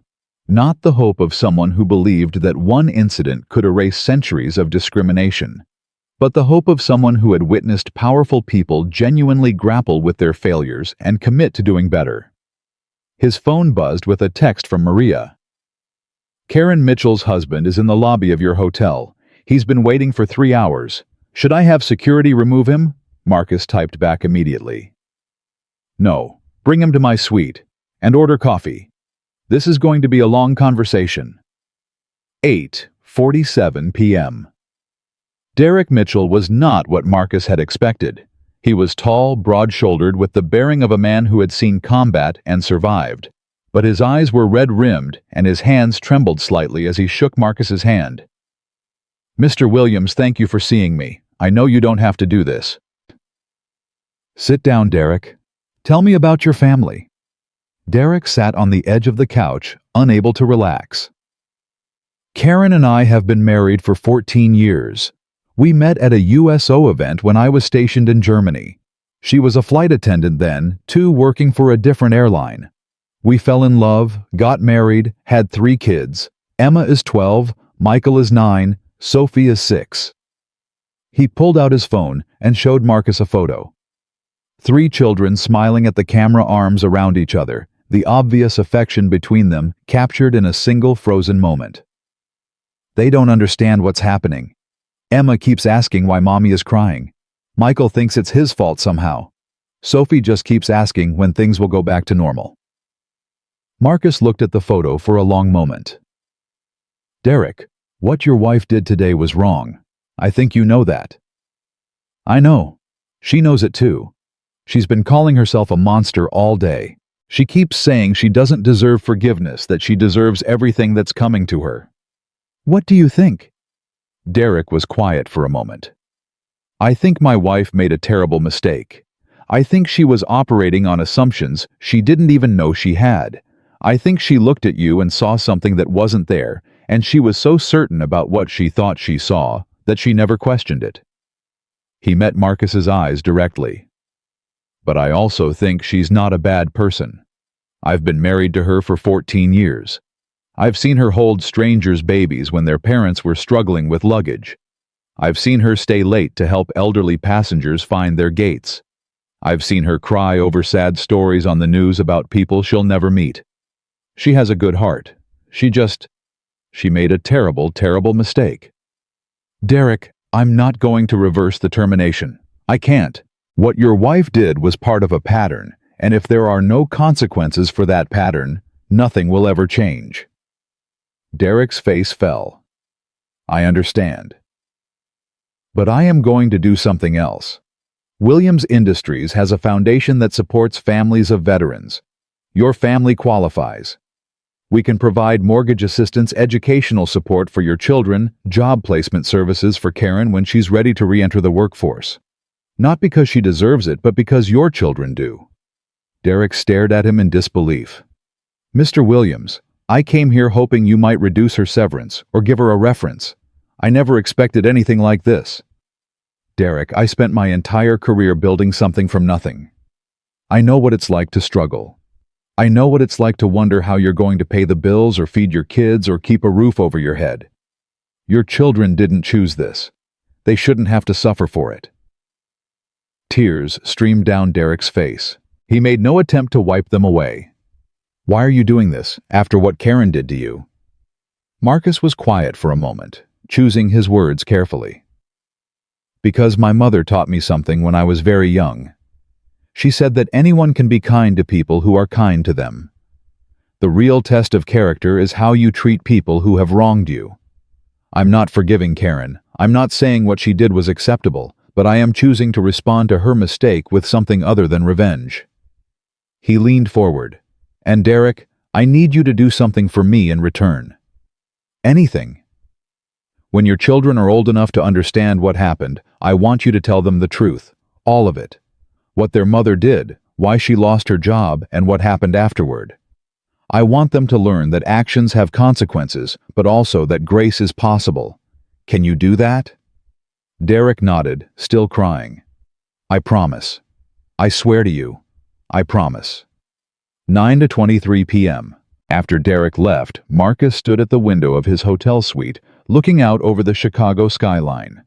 The city lights stretched to the horizon, millions of people going about their lives, most of them completely unaware of what had happened at Gate 23 in Atlanta just hours earlier. His phone buzzed. A text from Michelle Carter, the professor who had witnessed the incident and recorded everything. Mr. Williams, I just finished watching Patricia Morgan's preliminary statement to the press. I have to admit, I'm impressed. This feels different from the usual corporate damage control. It feels like they might actually mean it. Marcus typed back. We'll see. Words are easy. Implementation is what matters. Agreed. But I wanted you to know that I'm already incorporating today's events into my curriculum. My students are going to study this for years. The way you turned a moment of humiliation into a catalyst for institutional change. The way you demanded accountability while also extending compassion. It's a masterclass in effective activism. I wasn't trying to be an activist, Dr. Carter. I was just trying to get to Chicago. Sometimes the most powerful activism is simply refusing to accept injustice. You refuse to move from your seat. You refuse to be silenced. You refuse to let the system grind you down the way it has ground down so many others. That's activism, whether you intended it or not. Marcus set down his phone and returned to the window. Tomorrow would bring the press conference, the formal announcements, the beginning of the long process of implementation. There would be pushback resistance people who thought the changes went too far, and others who thought they didn't go far enough. There would be setbacks and frustrations, and moments when it seemed like nothing had really changed at all. But tonight, something had shifted. A crack had appeared in the wall of institutional indifference, and through that crack, a small amount of light was beginning to shine. 9:41 p.m. His phone rang. The caller ID showed Patricia Morgan. Marcus, I know it's late, but there's something you need to know. What is it? Captain Harrison just issued a statement. He's not just accepting the termination. He's going public with his own story. He's admitting what he did was wrong. He's calling on other airline employees to examine their own biases. He's asking to be part of the solution rather than just a cautionary tale. Marcus felt his eyebrows rise. That's unexpected. There's more. He asked if he could speak at the press conference tomorrow, not to defend himself, not to make excuses, but to stand up in front of the cameras and admit that he was wrong and explain what he's learned in the past 12 hours. What did you tell him? I told him I'd ask you. Marcus was silent for a long moment.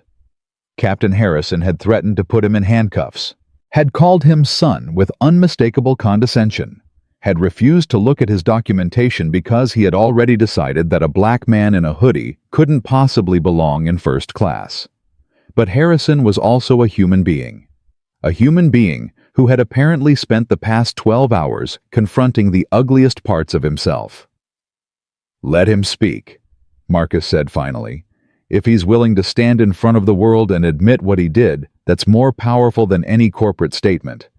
That's a man taking responsibility, and that's exactly what we need more of." "Marcus, you continue to surprise me." "Patricia, I've been surprising people my entire life.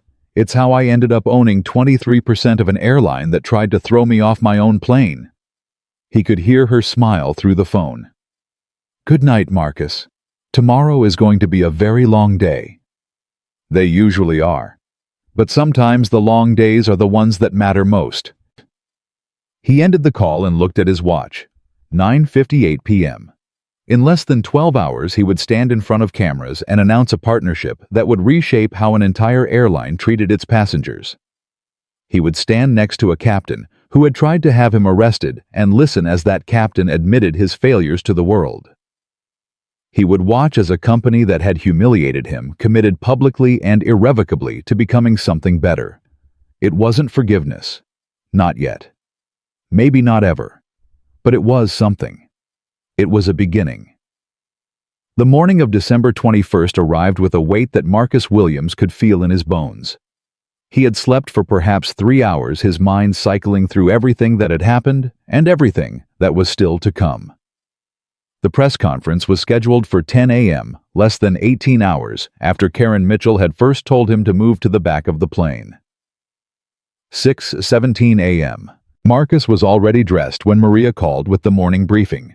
The overnight developments were staggering. "Sir, the story has gone global. CNN, BBC, Al Jazeera, every major network has picked it up. The hashtag #justice@3000 has been used over 4 million times. Continental Airways stock is down another 2% in pre-market trading." What about the passenger reactions? That's where it gets interesting. Other passengers from Flight 892 have started coming forward. A woman named Dorothy Chen, no relation to David Chen on the board, she's 83 years old. She was sitting in seat 2C. She's given interviews to 3 different news outlets. What did she say? She said she watched the whole thing and felt ashamed. She said she wanted to speak up but didn't know how. She said watching you stand your ground made her realize how many times in her own life she stayed silent when she should have spoken. Marcus closed his eyes.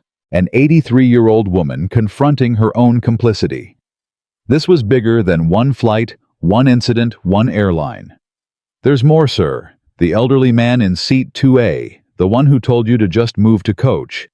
His name is Richard Pemberton. He's a retired judge from Georgia. He released a statement this morning." What kind of statement? An apology. A full public apology.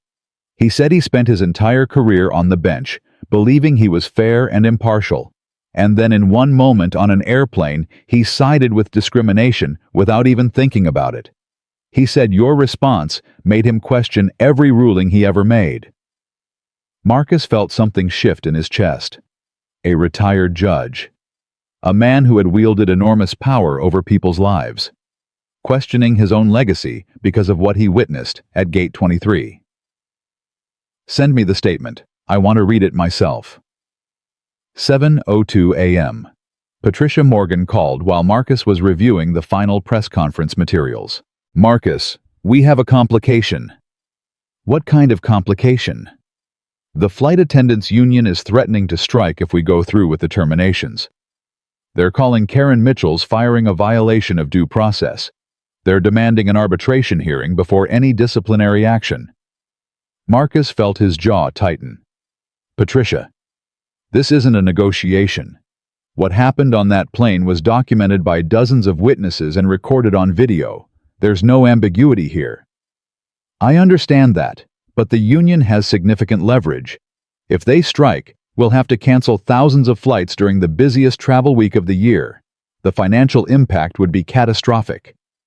"So what are you proposing?" Patricia was quiet for a moment. I'm not proposing anything. I'm asking for your guidance. You're the one who demanded these terminations. If you're willing to show flexibility, we might be able to negotiate a settlement that satisfies the union while still holding Karen and Harrison accountable. Marcus walked to the window of his hotel room. Below, the streets of Chicago were coming alive with morning traffic. Thousands of people heading to work, to school, to their daily lives. Most of them had no idea that their travel plans might be disrupted by a labor dispute triggered by events they'd only seen on social media. Patricia, what does the union actually want? They want Karen to be suspended with pay pending a formal review rather than immediately terminated. They want Harrison to be offered early retirement rather than fired for cause. They want to ensure that future disciplinary actions follow the collective bargaining agreement. And if I agree to those terms, what happens to the message we're trying to send? That's the question, isn't it? 7:31 a.m.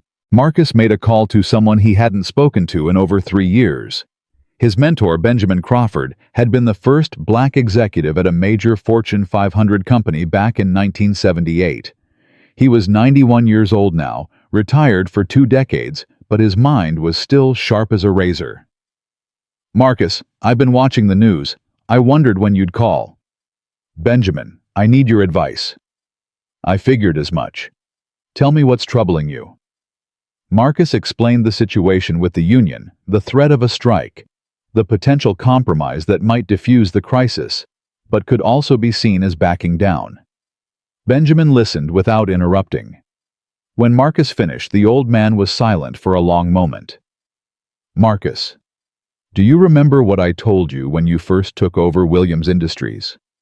You told me that power without principle is just bullying, but principle without power is just preaching.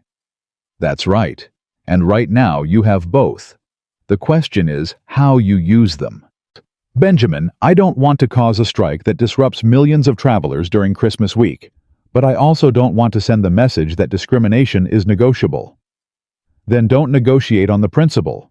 Negotiate on the process. What do you mean? The union wants due process. Give them due process, but make the outcome inevitable. Agree to a formal review, but make sure the evidence is so overwhelming that no arbitrator could reach any conclusion other than termination. Agree to a timeline, but make it short. 48 hours, not 48 weeks. Marcus considered this. You're saying I should let them have their process as long as the substance doesn't change. I'm saying that sometimes the appearance of flexibility can be just as powerful as the reality of strength. You've already won the public battle. The videos are everywhere. The world knows what happened. Now you need to win the institutional battle without destroying the institution in the process. Thank you, Benjamin. Marcus, one more thing. What you did yesterday, standing your ground, demanding accountability that mattered, not just for you. For every black man who has ever been told he doesn't belong somewhere. For every black child who will grow up seeing that it's possible to fight back and win. Don't let anyone tell you this was just about one seat on one airplane. This was about dignity, and dignity is never negotiable. 8:15 a.m. Marcus called Patricia back with his counteroffer.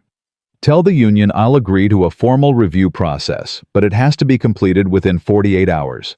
The review panel will include an independent third party selected by Williams Industries. All evidence, including the videos, will be admitted without objection. And if the panel finds that Karen and Harrison violated Continental Airways' anti-discrimination policies, the terminations proceed immediately. Patricia was quiet for a moment. Marcus, the union will never accept an independent reviewer selected by you. They'll see it as stacking the deck. Then offer them a compromise. I select one reviewer, they select one reviewer, and both parties agree on a neutral third. Majority rules. That could still go against us. Patricia, I have 12 videos showing your flight attendant refusing to check my boarding pass and your captain threatening to arrest me for sitting in my paid seat. If a review panel looks at that evidence and decides no discipline is warranted, then Continental Airways has much bigger problems than I realized. Patricia sighed. I'll take it to the union. But Marcus, I need you to be prepared for the possibility that they reject this completely, and we end up with a strike anyway. If that happens, we'll deal with it. But I'm not backing down on the core principle. Anyone who discriminates against passengers will be held accountable. That's not negotiable. Not now, not ever. 8:47 a.m. The Continental Airways corporate headquarters was surrounded by media when Marcus arrived. Satellite trucks lined the street. Reporters shouted questions as his car pulled into the underground parking garage. The story had become international news, and everyone wanted a piece of it. Inside, the atmosphere was electric with tension. Employees clustered in hallways whispering. Some looked at Marcus with undisguised hostility. Others looked at him with something closer to respect or perhaps relief that someone was finally addressing problems they had witnessed for years. Patricia met him at the elevator. Her expression was unreadable. "The union accepted your terms. 48-hour review, 3-person panel majority rules. They're sending their representative in the next hour." Marcus allowed himself a small nod of satisfaction. "Good. Who are they sending?" "A man named Thomas Jackson. He's the regional vice president of the Flight Attendants Union. He's been with Continental Airways for 27 years. "Do we know anything about him?" Patricia hesitated. "He's black. He grew up in Birmingham during the civil rights era. His mother was arrested twice for sitting in the wrong section of a bus." Marcus stopped walking. His mother was a civil rights activist, and he's defending an employee who discriminated against a black passenger. He's not defending her actions. He's defending the process. There's a difference. Is there 9:12 a.m. The review panel convened in a conference room on the executive floor. Marcus had selected Michelle Carter, the sociology professor who had witnessed the incident and documented everything, as his representative. The union had selected Thomas Jackson, and both parties had agreed on a neutral third, a retired federal judge named Maria Gonzalez, who had a reputation for fairness and had no connections to either the airline industry or civil rights organizations. Karen Mitchell sat at one end of the table. She looked like she hadn't slept at all. Her hands were folded in front of her, perfectly still, but her eyes were red-rimmed, and she couldn't seem to look at anyone directly. Captain Robert Harrison sat beside her. He was more composed, but there was a quality to his stillness that suggested he was holding himself together through sheer force of will. Judge Gonzalez called the hearing to order. This review panel has been convened to examine the actions of Karen Mitchell and Captain Robert Harrison during the boarding of Continental Airways Flight 892 on December 20th. We will examine the evidence here, testimony from both the accused and relevant witnesses, and render a majority decision within the 48-hour time frame agreed upon by all parties. Is everyone clear on the process? Everyone nodded. Then let's begin with the video evidence. 9:23 a.m. The first video was from Michelle Carter's phone. It showed Karen Mitchell standing over Marcus, dismissing his boarding pass without checking it, suggesting that anyone could fake such documents, and eventually calling for security. Thomas Jackson watched impassively. When the video ended, he spoke for the first time. "I'd like to ask Ms. Mitchell some questions if the panel permits." Judge Gonzalez nodded. "Proceed." Thomas turned to Karen. His voice was calm, almost gentle. "Ms. Mitchell, walk me through what you were thinking when you first approached Mr. Williams." Karen's voice was barely above a whisper. "I saw a passenger in first class who didn't look like he belonged there. I thought maybe he had gotten confused about his seat assignment." "What made you think he didn't belong there?" Karen was silent for a long moment. Marcus could see her struggling with the answer, knowing that anything she said would be damning. His clothes, his briefcase, the way he was sitting. "I don't know. I just looked at him and thought something was wrong." "Did you check his boarding pass in the system before approaching him?" "No." "Why not?" I was confident.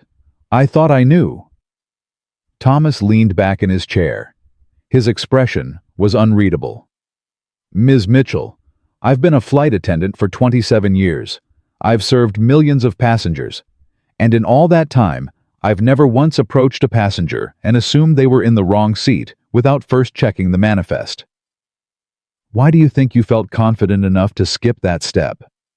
Karen started to cry. I don't know. I've been asking myself that question for 20 hours, and I don't have an answer. I just looked at him, and I knew. Except I didn't know. I was wrong. I was completely terribly wrong. Michelle Carter spoke up.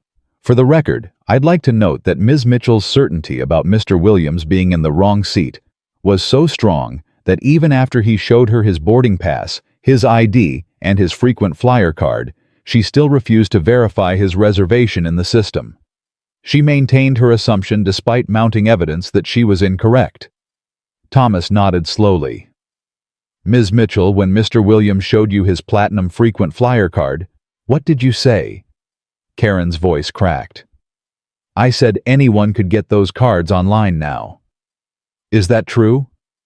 Can anyone get a platinum frequent flyer card online? No, you have to earn them by flying over 300,000 miles. So you lied to a passenger about the nature of your own airline's rewards program in order to maintain your assumption that he didn't belong in first class. Karen couldn't answer. She just cried. 9:48 a.m. The panel moved on to Captain Harrison's testimony. Judge Gonzalez showed the video of Harrison threatening to have Marcus arrested without ever looking at his documentation. Captain Harrison, Judge Gonzalez said, you told Mr. Williams that you had been flying for 15 years, and you know when someone's trying to scam an upgrade. What specifically about Mr. Williams made you believe he was attempting fraud? Harrison's jaw worked for a moment before he could speak. I trusted my flight attendant's assessment. She had already told me there was a problem passenger. I assumed she had done her due diligence. Did you verify that assumption? No, ma'am. Did you look at any of the documentation Mr. Williams offered to show you? No, ma'am. Did you ask Ms. Mitchell whether she had checked the passenger manifest? Harrison closed his eyes. No, ma'am. So you threatened to have a paying first-class passenger arrested based entirely on your flight attendant's assessment, which you never verified, and the passenger's appearance, which you evaluated in a matter of seconds. Yes, ma'am. Thomas Jackson spoke again. Captain Harrison, I'd like to ask you about something you said during the incident. You called Mr. Williams son. You said, and I quote, son. I've been flying for 15 years. I know when someone's trying to scam an upgrade. Why did you use that term? Harrison's face flushed. It's just an expression. I didn't mean anything by it. Mr. Williams is 46 years old. You're 52. You're hardly old enough to be his father. And yet you chose a term that is often used condescendingly toward black men specifically. Can you help me understand that choice? I wasn't being condescending. I was just... You were just what Captain... Harrison's composure finally cracked. I was wrong. I looked at him, and I made a judgment, and I was wrong.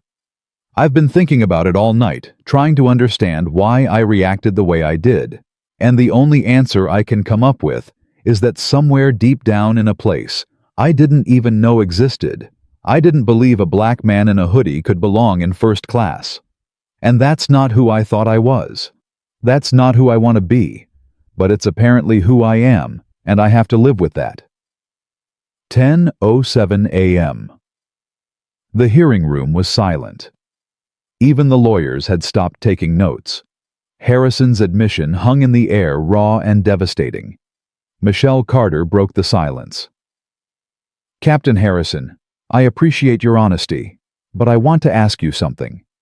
If Mr. Williams had been a white man in a hoodie, would you have reacted the same way? Harrison was quiet for a long moment. I want to say yes. I want to believe I would have treated any passenger the same way. But after what happened after watching myself on those videos, I can't say that with confidence anymore. I don't trust my own judgment. And if I can't trust my own judgment, how can I be trusted to command an aircraft with hundreds of lives aboard? Marcus spoke for the first time since the hearing began. Captain Harrison, I appreciate your honesty as well. I want to ask you something different. If you could go back to yesterday and do it over again, what would you do differently? Harrison looked directly at Marcus for the first time. I would have looked at your boarding pass. I would have asked Karen if she had verified your reservation. I would have treated you like a paying customer instead of like a suspect. I would have done my job instead of making assumptions. And yet here we are. Yes, sir. Here we are. 10:32 a.m. The panel took a brief recess. Marcus stepped out into the hallway and found Thomas Jackson waiting for him. Mr. Williams, do you have a moment? Of course. Thomas looked around to make sure they were alone. I want you to understand something.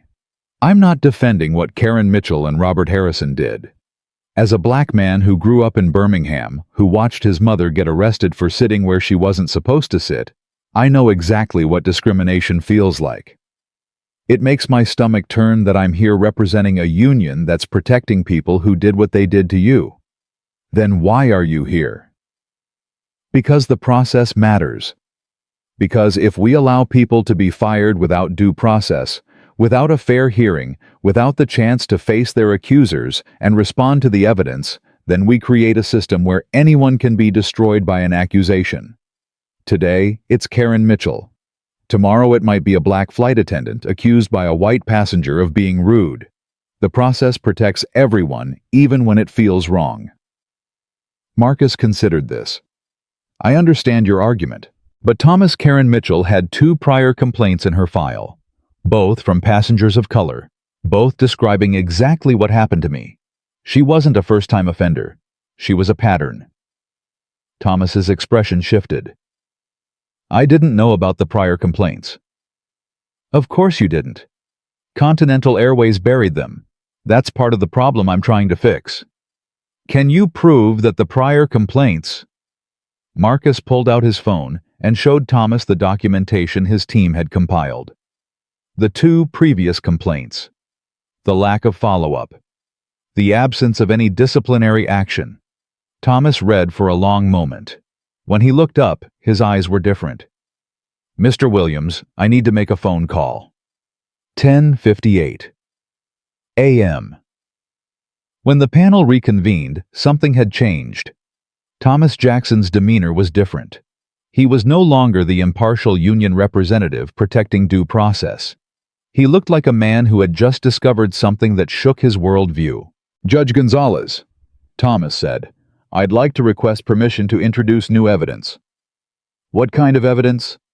Documentation showing that Ms. Mitchell has 2 prior discrimination complaints in her personnel file, both filed by passengers of color, both describing behavior virtually identical to what occurred yesterday. I'd also like to introduce evidence showing that Continental Airways took no disciplinary action in response to either complaint. The room erupted. Karen Mitchell went pale. Patricia Morgan closed her eyes. The lawyers on both sides started talking over each other.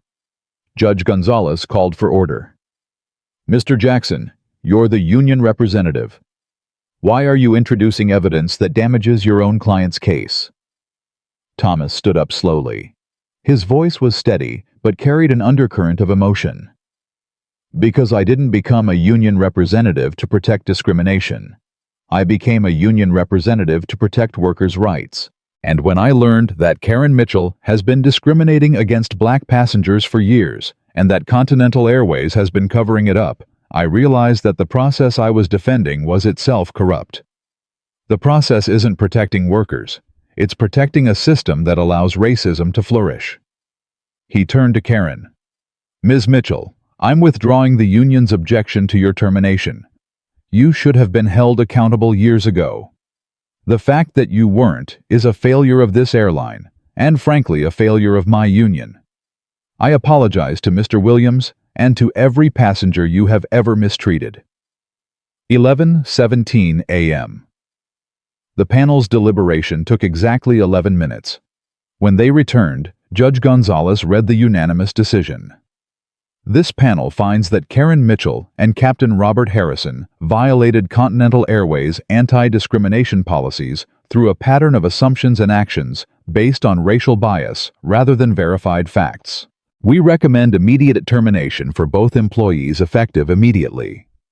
We further recommend that Continental Airways conduct a comprehensive review of all prior discrimination complaints to identify any other employees with similar patterns of behavior. Karen Mitchell broke down completely. Her lawyers moved to comfort her, but she pushed them away. "I deserve this," she said through her tears. "I deserve worse than this. Those other passengers, the ones who complained before, I don't even remember them. I probably looked at them the same way I looked at Mr. Williams and decided they didn't belong, and I didn't give it a second thought. How many people did I hurt without even realizing it?" Harrison sat in silence, staring at the table. When his lawyers tried to speak to him, he shook his head. "Don't. Just don't. I said everything I needed to say. I need to figure out who I am now, because apparently I didn't know who I was before." 11:43 a.m. The press conference was scheduled to begin in 17 minutes. Marcus pulled Patricia aside. "There's been a change of plans. I want Karen Mitchell and Robert Harrison to speak." Patricia's eyes widened. "Marcus, that's incredibly risky. They could say anything. They could blame the airline, blame you, try to generate sympathy. Or they could do exactly what Harrison did in that hearing room. They could admit what they did, take responsibility, and help other people understand how discrimination works, even in people who don't think of themselves as discriminatory." "Why would you give them that platform after what they did to you?" Marcus was quiet for a moment. "Because this isn't about me, Patricia. It never was. This is about changing how people think. And sometimes the most powerful testimony comes from the people who did the wrong thing and can explain how it happened. And if they don't cooperate, if they use the platform to attack you, then the world will see that too, and they'll draw their own conclusions." 11:56 a.m. The press room was packed with reporters from every major news outlet. Cameras lined the back wall. The tension was palpable. Patricia Morgan took the podium first. She delivered a statement acknowledging Continental Airways' failures, announcing the Dignity Initiative, and committing to the reforms that had been agreed upon. The stock price, which had been falling all morning, stabilized slightly. Then Marcus took the podium.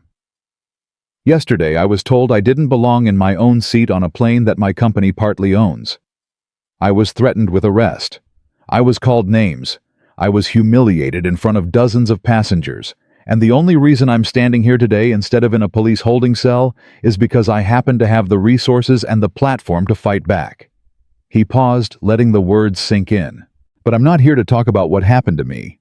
I'm here to talk about what happens to thousands of people every year who don't have those resources, who get moved to coach, who get escorted off planes, who file complaints that disappear into filing cabinets, who learn over and over that there are places in this world where people who look like them simply don't belong."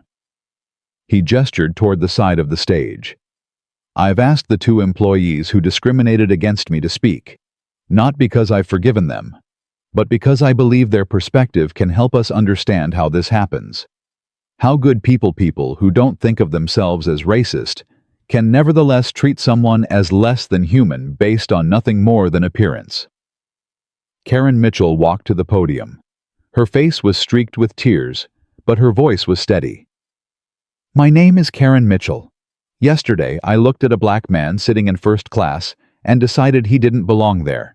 I didn't check his ticket. I didn't verify his reservation. I just knew. Except I didn't know anything. I was operating on assumptions I didn't even realize I had." She looked directly at the cameras. "I have 3 children.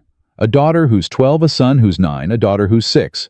And I have to explain to them why their mother lost her job, why their mother is all over the news, why their mother is being called a racist. And the hardest part is I can't tell them it's not true. Because based on my actions, based on how I treated Mr. Williams, it is true.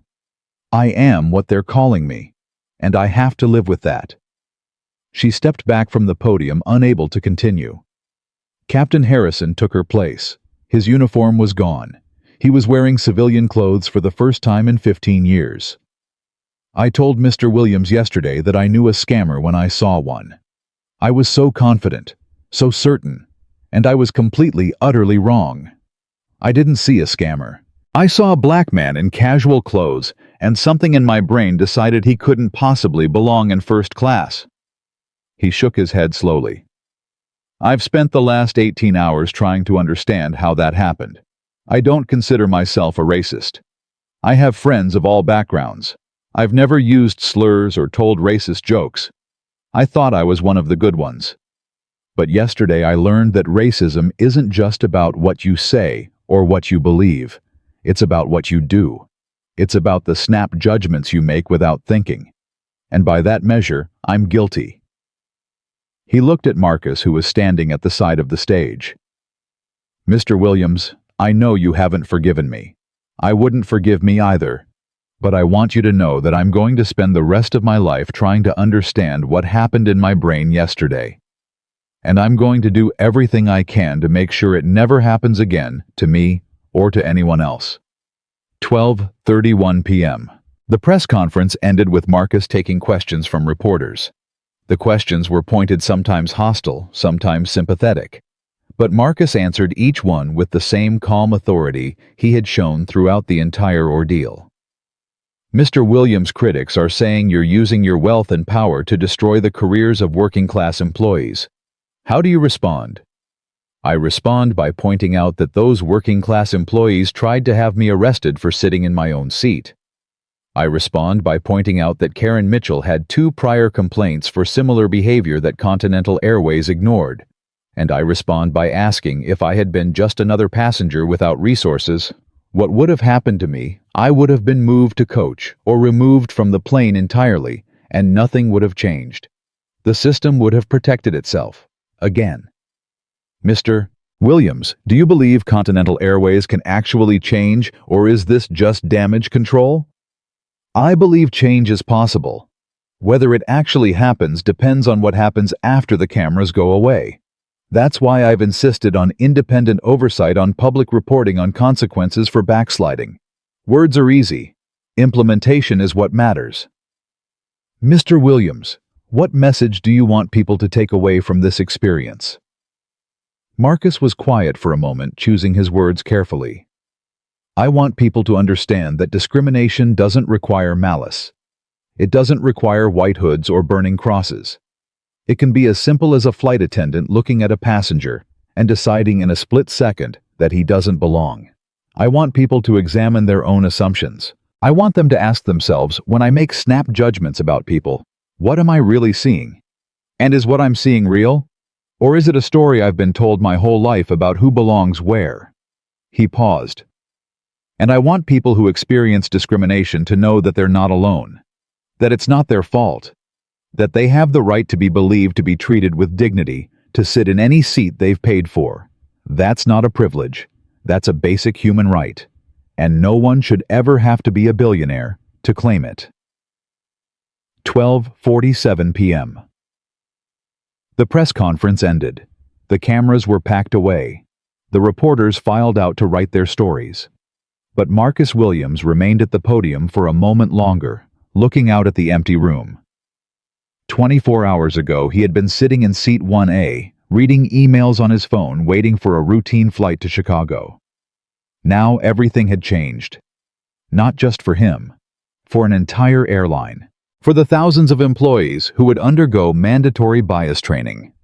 For the passengers who would now have a way to report discrimination and actually be heard. For the other airlines that were already announcing similar reforms, desperate to avoid their own public relations disasters. And for Karen Mitchell and Robert Harrison, whose lives would never be the same. Marcus didn't know if any of it would last. He didn't know if the promises made today would be kept tomorrow or next month or next year. He had been in business long enough to know that institutional change was hard, that old habits died slowly, that systems had a way of reverting to their comfortable defaults. But something had shifted. A crack had appeared in the wall, and through that crack, light was streaming in. His phone buzzed with a text from Benjamin Crawford. Watch the press conference. Your mother would have been proud. Hell, I'm proud. Now get some rest. The real work starts tomorrow. Marcus smiled for the first time in what felt like days. The real work did start tomorrow. But today, something important had been accomplished. Today, the world had been watching. and the world had seen that change was possible. That would have to be enough. For now. 6 months had passed since Flight 892. 6 months since Karen Mitchell told Marcus Williams to move to the back of the plane. 6 months since the world watched a billionaire CEO stand his ground and change an entire industry. June 21st, 9:17 a.m. Marcus stood at the podium of the National Civil Rights Museum in Memphis, looking out at an audience of 800 people.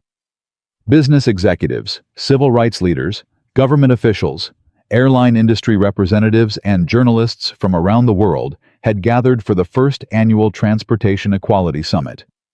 Behind him, a massive screen displayed the words that had become the movement's rallying cry, "Dignity is not negotiable." 1 year ago today, Marcus began his voice carrying through the packed auditorium. "I was a passenger on Continental Airways Flight 892. I had a first-class ticket, a platinum frequent flyer card, and 27 years of travel experience. None of it mattered. Because when Karen Mitchell looked at me, she didn't see any of that. She saw a black man in a hoodie, and she decided I didn't belong." The audience was completely silent. What happened next has been called a watershed moment, a turning point, a catalyst for change. And maybe it was all of those things. But I want to tell you what it really was. He paused, letting the moment build. It was ordinary. It was mundane. It was the kind of thing that happens to black travelers every single day in airports and train stations and bus terminals across this country. The only thing that made my experience different was that I had the resources to fight back. I had the platform to be heard. I had the leverage to demand change. He looked directly into the cameras that were broadcasting his speech to millions of viewers around the world. But what about the passengers who don't have those resources? What about the mother traveling with her children, who gets questioned about her first-class seat and doesn't have a team of lawyers on speed dial? What about the young professional heading to a job interview who gets humiliated in front of an entire plane and doesn't own 23% of the airline? His voice rose. Those passengers deserve the same dignity I received. Not because they're wealthy, not because they're powerful, but because they're human beings. And that's what today is about. Making sure that dignity is available to everyone, not just those who can afford to demand it. 9:34 a.m. The first panel of the summit featured an unexpected participant. Karen Mitchell walked onto the stage to a mixture of applause and murmurs of surprise. She looked different from the woman who had broken down at the press conference 6 months earlier. Calmer, more centered. But the weight of what she had done was still visible in her eyes. "Thank you for having me," Karen said, her voice steady. "I know some of you are wondering why I'm here. Why someone who was fired for discrimination would be invited to speak at a civil rights conference." She took a breath. "I'm here because I've spent the last 6 months trying to understand what happened inside my head on December 20th. I've been through therapy. I've read books. I've talked to experts. And I've come to a conclusion that I think is important for everyone to hear." The audience leaned forward. "I am not a monster. I don't have a Confederate flag in my garage.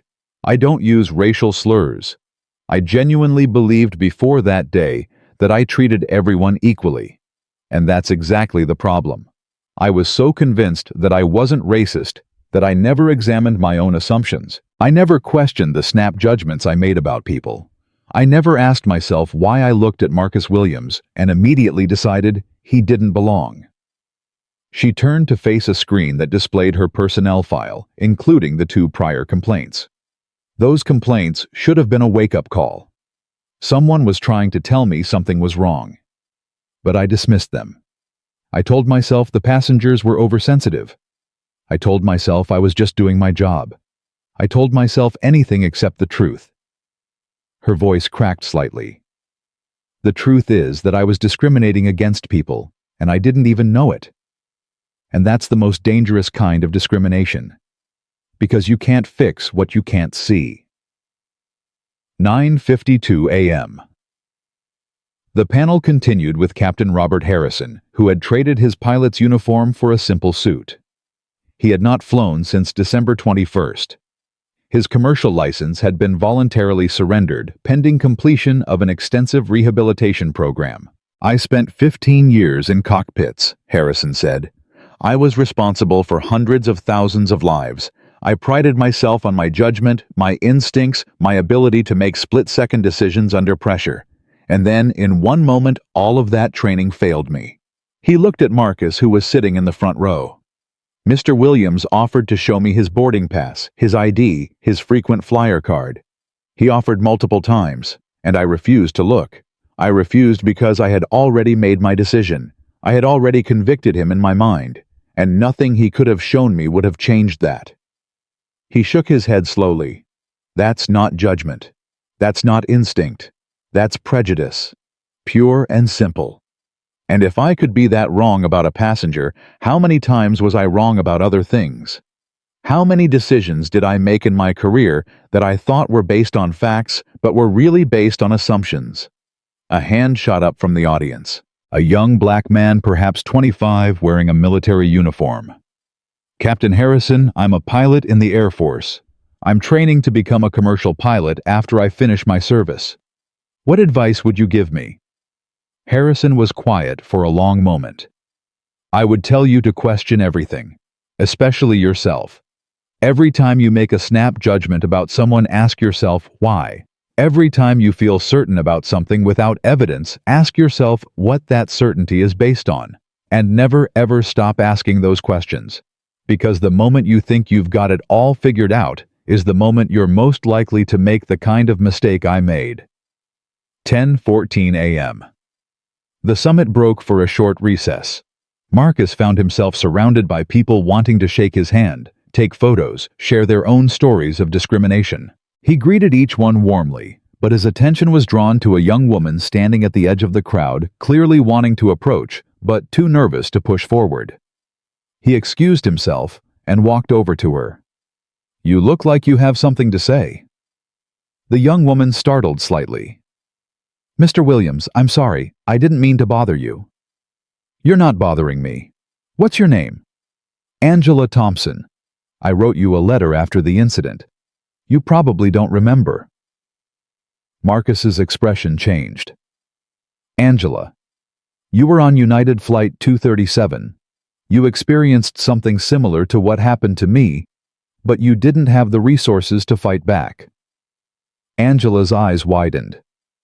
"You remember?" "I remember every letter, every email, every story. There were thousands of them, Angela. Thousands of people who went through what I went through, but didn't have anyone to speak for them." Angela's eyes filled with tears. "Mr. Williams, I spent 3 years being angry. Angry at the airline. Angry at the flight attendant who humiliated me. Angry at myself for not speaking up. And then I watched your videos and something changed. I realized that I wasn't powerless. I realized that my voice mattered even if I wasn't a billionaire." "What did you do?" "I filed a complaint with the Department of Transportation. I contacted a civil rights organization. I started documenting every instance of discrimination I witnessed, not just against me, but against anyone. And 3 months ago, I helped file a class action lawsuit against United Airlines." Marcus felt a surge of pride that wasn't about him at all. "Angela, that's incredible. That's exactly what needs to happen. Not one person fighting one airline. Thousands of people fighting an entire system. The lawsuit is going to trial next month. Our lawyers are using your case as precedent. They're citing the Continental Airways reforms as evidence of what's possible when companies are held accountable. Is there anything I can do to help?" Angela hesitated. "Would you be willing to testify? Not about what happened to you, but about what changed after. About how quickly Continental Airways was able to implement reforms once they had the will to do so." "Send me the details. I'll clear my schedule." 10:47 a.m. The summit resumed with a presentation that Marcus had been anticipating for weeks. Patricia Morgan took the stage to present the 6-month progress report on Continental Airways' Dignity Initiative. When Marcus Williams was discriminated against on Flight 892, Our company faced a choice. We could treat it as a public relations problem to be managed and minimized, or we could treat it as a wake-up call that demanded fundamental change. I'm proud to say we chose the latter. She clicked through a series of slides. In the past 6 months, 100% of Continental Airways customer-facing employees have completed mandatory bias training. Not 34% as before, 100%. Employees who refused to participate were given the choice to comply or resign. 47 employees chose to resign. A murmur went through the crowd. We established an independent reporting system for discrimination complaints. In 6 months, we've received 217 reports. Every single one has been investigated within 72 hours. 43 resulted in disciplinary action. 12 resulted in terminations. She paused, looking directly at the audience. Those numbers aren't something to celebrate. They represent real incidents of real discrimination that happened on our planes. But they also represent something important. They represent passengers who felt empowered to speak up. Passengers who believed their complaints would be taken seriously. Passengers who trusted that Continental Airways would hold itself accountable. She clicked to the final slide. Our customer satisfaction rating has increased from 3.2 to 4.1 out of 5. Discrimination complaints filed with the Department of Transportation have dropped by 73%.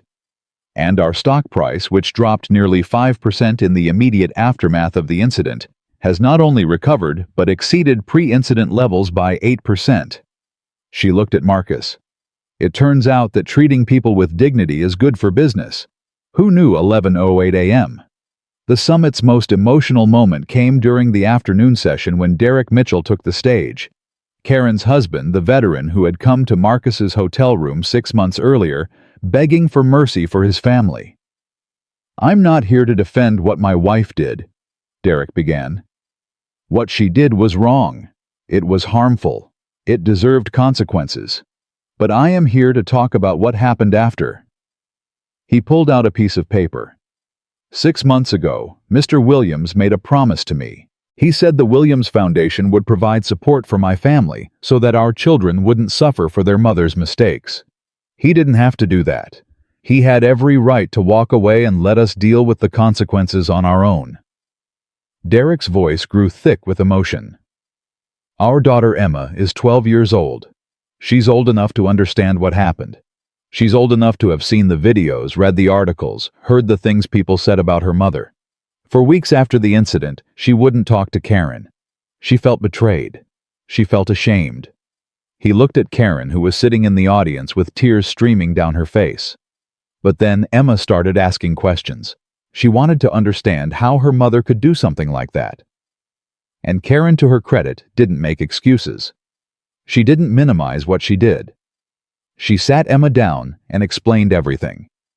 The assumptions she had made, the complaints she had ignored, the moment when she looked at Mr. Williams and decided without any evidence that he didn't belong. Derek wiped his eyes. And then something remarkable happened. Emma started asking her own questions. She started noticing things at her school, the way certain kids were treated differently, the assumptions teachers made about students based on how they looked, and she started speaking up. At 12 years old, she started challenging discrimination when she saw it. He looked at Marcus. "Mr. Williams, you didn't just change an airline. You changed my daughter. You gave her a model for how to respond when she sees injustice. And because of that, because of what you did for our family, even when you had every reason to turn your back on us, she's going to grow up to be a better person than her mother was. A better person than I was." The audience rose in a standing ovation that lasted 3 full minutes. Chapter 11:42 a.m. Marcus took the stage for his closing remarks. The room was still electric from Derek's testimony. 6 months ago, I was told I didn't belong in my own seat. Today, I stand before you as evidence that belonging is not something anyone can take away from you. It's not something you earn by wearing the right clothes or carrying the right briefcase. It's something you claim by refusing to accept the limitations others try to place on you. He paused. But I want to be clear about something. What happened to me was not unique. It was not special. It was the same thing that happens to Black travelers, to Latino travelers, to Asian travelers, to anyone who doesn't fit someone's idea of what a first-class passenger should look like. The only difference is that I had the power to make people pay attention. He gestured to the audience. That power should not be necessary. Every passenger should be able to demand accountability without being a billionaire. Every complaint should be taken seriously without requiring national media coverage. Every act of discrimination should have consequences without needing a viral video to force the issue. His voice rose. That's what we're building here. Not a world where powerful people can fight back. A world where everyone can. A world where the systems themselves are designed to prevent discrimination, to catch it when it happens, and to hold perpetrators accountable regardless of who the victim is. 12:03 p.m. A hand shot up from the back of the auditorium. A woman in her 60s wearing a simple dress and carrying herself with quiet dignity. Mr. Williams, my name is Dorothy Chen. I was on Flight 892. I was sitting in seat 2C. I watched everything happen and I didn't say a word. The room fell silent. I've been carrying that shame for 6 months. I watched a man being humiliated, being threatened with arrest, being told he didn't belong. And I sat there in silence. I told myself it wasn't my business. I told myself someone else would speak up. I told myself I didn't want to cause trouble. Her voice cracked. I'm 83 years old. I've seen a lot of injustice in my life. I lived through the civil rights movement. I watched friends and neighbors be arrested for demanding basic human dignity. And somehow in that moment, on that plane, I forgot everything I had learned. I became a bystander. I became part of the problem. She looked at Marcus with tears in her eyes. Mr. Williams, I don't expect your forgiveness. I don't deserve it. But I want you to know that I will never be silent again. Never. For whatever time I have left on this earth, I will speak up when I see injustice. I will not sit quietly while someone is being treated as less than human. That's my promise to you and to everyone else I failed that day. Marcus stepped away from the podium and walked to where Dorothy was standing. The audience watched in silence as he embraced her gently. Mrs. Chen, you're here today. You're speaking up now. That matters. It's never too late to find your voice. 12:24 p.m. The summit concluded with an announcement that sent shockwaves through the airline industry. Marcus returned to the podium with Patricia Morgan and representatives from 6 other major airlines. Ladies and gentlemen, today, I'm pleased to announce the formation of the Transportation Equity Coalition. 7 airlines representing approximately 68% of domestic air travel have agreed to adopt a common set of anti-discrimination standards. These standards include mandatory bias training, independent complaint investigation, and executive accountability for diversity outcomes. He looked at the airline representatives standing behind him. These companies are not doing this because they're being forced. They're doing it because they've seen what happens when discrimination goes unchecked. They've seen the human cost. They've seen the financial cost. And they've decided that doing the right thing is also the smart thing. Patricia Morgan stepped forward. Continental Airways is proud to be a founding member of this coalition, but we know that standards on paper mean nothing without enforcement. That's why we're also announcing the creation of the Transportation Equity Fund, a $50 million initiative to provide legal support for passengers who experience discrimination but lack the resources to fight back. She looked at Marcus. Mr. Williams once said that he fought back because he could. The Transportation Equity Fund ensures that everyone can. 12:47 p.m. As the summit ended and attendees began to disperse, Marcus found himself standing alone in the auditorium. The chairs were emptying. The cameras were being packed away. The moment was passing into history. His phone buzzed with a text from Benjamin Crawford. "Watch the whole thing. You did good, son. Real good. Your mother is smiling down on you right now," Marcus typed back. "Thank you, Benjamin. Couldn't have done it without you." "Yes, you could have. You just needed someone to remind you that you could." Another text came through, this one from an unknown number. Mr. Williams, this is Captain Angela Davis. I flew you to Chicago on December 20th after Captain Harrison was removed. I just wanted you to know that I've been promoted to chief pilot for Continental Airways Atlanta hub. First black woman to hold that position in company history. Thank you for making that possible. Marcus smiled. That was the real victory. Not the policies or the funds or the coalitions. It was Angela Davis in a cockpit where she belonged. It was Derek Mitchell's daughter challenging discrimination at her school. It was Dorothy Chen finding her voice at 83 years old. Change was happening. Person by person, moment by moment, voice by voice. 1:15 p.m. Marcus walked out of the museum into the Memphis afternoon. A crowd had gathered outside, people who hadn't been able to get into the summit but wanted to be part of the moment. They cheered when they saw him. They held signs with messages of support and gratitude. One sign caught his attention. A young black boy, maybe 10 years old, held a poster that read, "I belong everywhere." Marcus walked over to him. "That's a great sign. Did you make it yourself?" The boy nodded shyly. "My mom helped. She said you taught us that we can be anywhere we want to be. First class, business class, whatever. Nobody can tell us we don't belong." Marcus knelt down to the boy's level. "What's your name?" "Isaiah." "Isaiah, that's absolutely right. You belong everywhere. First class, the pilot's seat, the CEO's office, anywhere you want to be. Don't ever let anyone tell you different." Isaiah's mother stepped forward, her eyes wet with tears. "Mr. Williams, thank you. Thank you for showing my son that he doesn't have to accept the limitations other people try to put on him. Thank you for showing all of us." Marcus shook her hand. "Thank you for raising a son who already knows his worth. That's the most important work of all."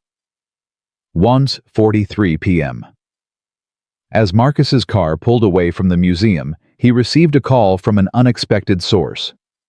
Richard Pemberton, the retired judge, who had told him to just move to coach 6 months earlier. "Mr. Williams, I hope I'm not disturbing you." "Judge Pemberton, this is a surprise." "I'm sure it is. I'm not calling to ask for anything. I'm calling to tell you something." Marcus waited. "After what happened on that plane, I spent a lot of time thinking about my career on the bench. 32 years of decisions, thousands of cases, and I started wondering how many times I made the same kind of snap judgment I made about you. How many defendants looked at me and saw a judge who had already decided they were guilty before hearing the evidence." His voice was heavy with regret. "I can't go back and change those rulings. I can't undo whatever harm I may have caused. But I can do something about the future. I've established a scholarship fund for law students from underrepresented backgrounds, and I've started volunteering with an Innocence Project reviewing cases where bias may have affected the outcome." "Judge Pemberton, that's commendable." "It's not nearly enough, but it's what I can do. And I wanted you to know that what happened on that plane didn't just change airlines. It changed me.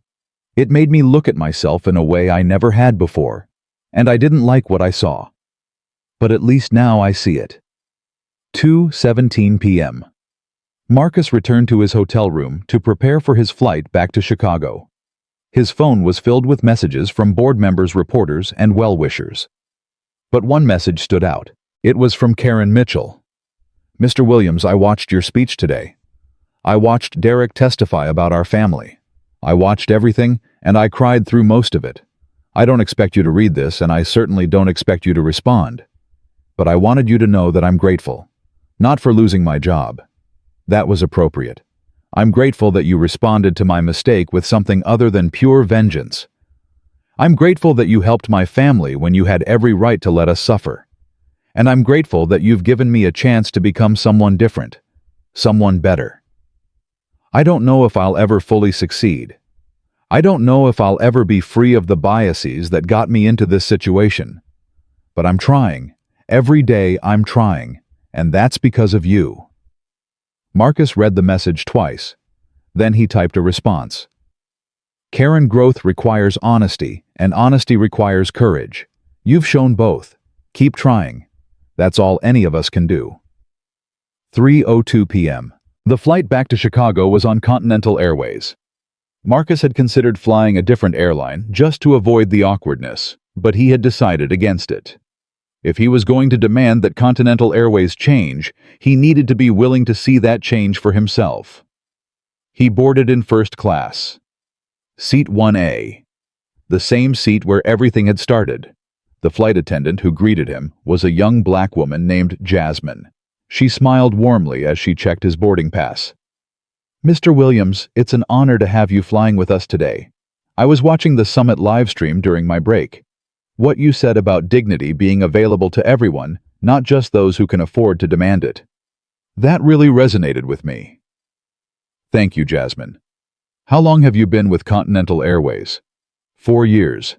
I almost quit after what happened to you. I thought about how many times I'd witnessed small acts of discrimination and hadn't said anything. I thought about how complicit I'd been in a system that treated people differently based on how they looked. But you didn't quit. No, I decided to stay and be part of the solution. I became a trainer for the new bias awareness program. I help new flight attendants understand how their assumptions can affect passengers. I figure if I'm going to be on these planes anyway, I might as well make them better. Marcus smiled. That's exactly right. Change happens from the inside. 4:31 p.m. The flight landed in Chicago without incident. As Marcus deplaned, Captain Angela Davis's voice came over the intercom. "Ladies and gentlemen, thank you for flying Continental Airways today. On behalf of the entire crew, I want to thank you for your trust in us. And I want to remind you that on this airline, every passenger belongs in whatever seat they've purchased. No exceptions. No assumptions. Welcome to Chicago." Marcus paused at the cockpit door. Captain Davis was standing in the doorway waiting for him. "Mr. Williams, I wanted to thank you in person. You already texted me." "I know, but some things need to be said face to face. 6 months ago, I was a first officer wondering if I'd ever break through the ceiling. Today, I'm a chief pilot responsible for hundreds of flights and thousands of passengers. That doesn't happen without what you did." "Captain Davis, that happened because of what you did. Your skill, your dedication, your excellence. I just helped clear a path. You walked it yourself. Either way, I'm grateful. And I want you to know that as long as I'm flying for Continental Airways, what happened to you will never happen again. Not on my planes, not on my watch." Marcus shook her hand. "I believe you, Captain. I believe you." 5:18 p.m. Marcus's car pulled up to Williams Industries headquarters. Maria was waiting for him with the usual stack of documents and briefings, but something in her expression told him there was news. "Sir, you received a call while you were in flight, from the White House." Marcus stopped walking. The White House. The President's office. They want to schedule a meeting. They're proposing legislation based on the Transportation Equity Coalition standards. They want you to testify before Congress.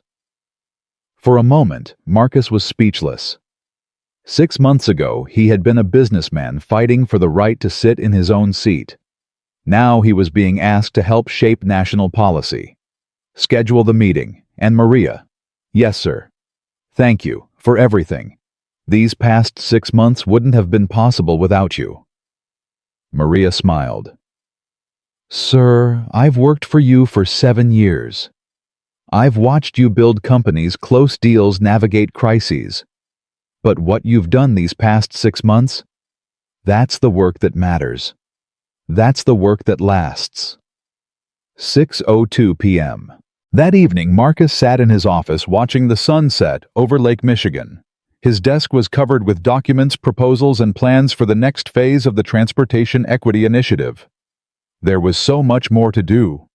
Legislative battles to fight, companies to hold accountable, systems to change. But for this moment, he allowed himself to reflect on how far things had come. 6 months ago, he had been a passenger on Flight 892. A man in a hoodie being told he didn't belong. Now he was standing at the center of a movement that was reshaping an entire industry. Laws were being proposed. Companies were changing their practices. People who had been silent were finding their voices. Children were growing up believing they belonged everywhere. His phone buzzed with one final text of the day. It was from Isaiah, the 10-year-old boy from outside the museum. His mother had helped him send it. "Mr. Williams, thank you for talking to me today. When I grow up, I want to be like you. Not rich, brave. My mom says being brave is more important than being rich. Is that true?" Marcus typed his response carefully. "Isaiah, your mom is absolutely right. Money can be lost. Power can be taken away. But courage lives inside you forever. Be brave. Speak up. Never let anyone tell you where you belong. You decide that for yourself."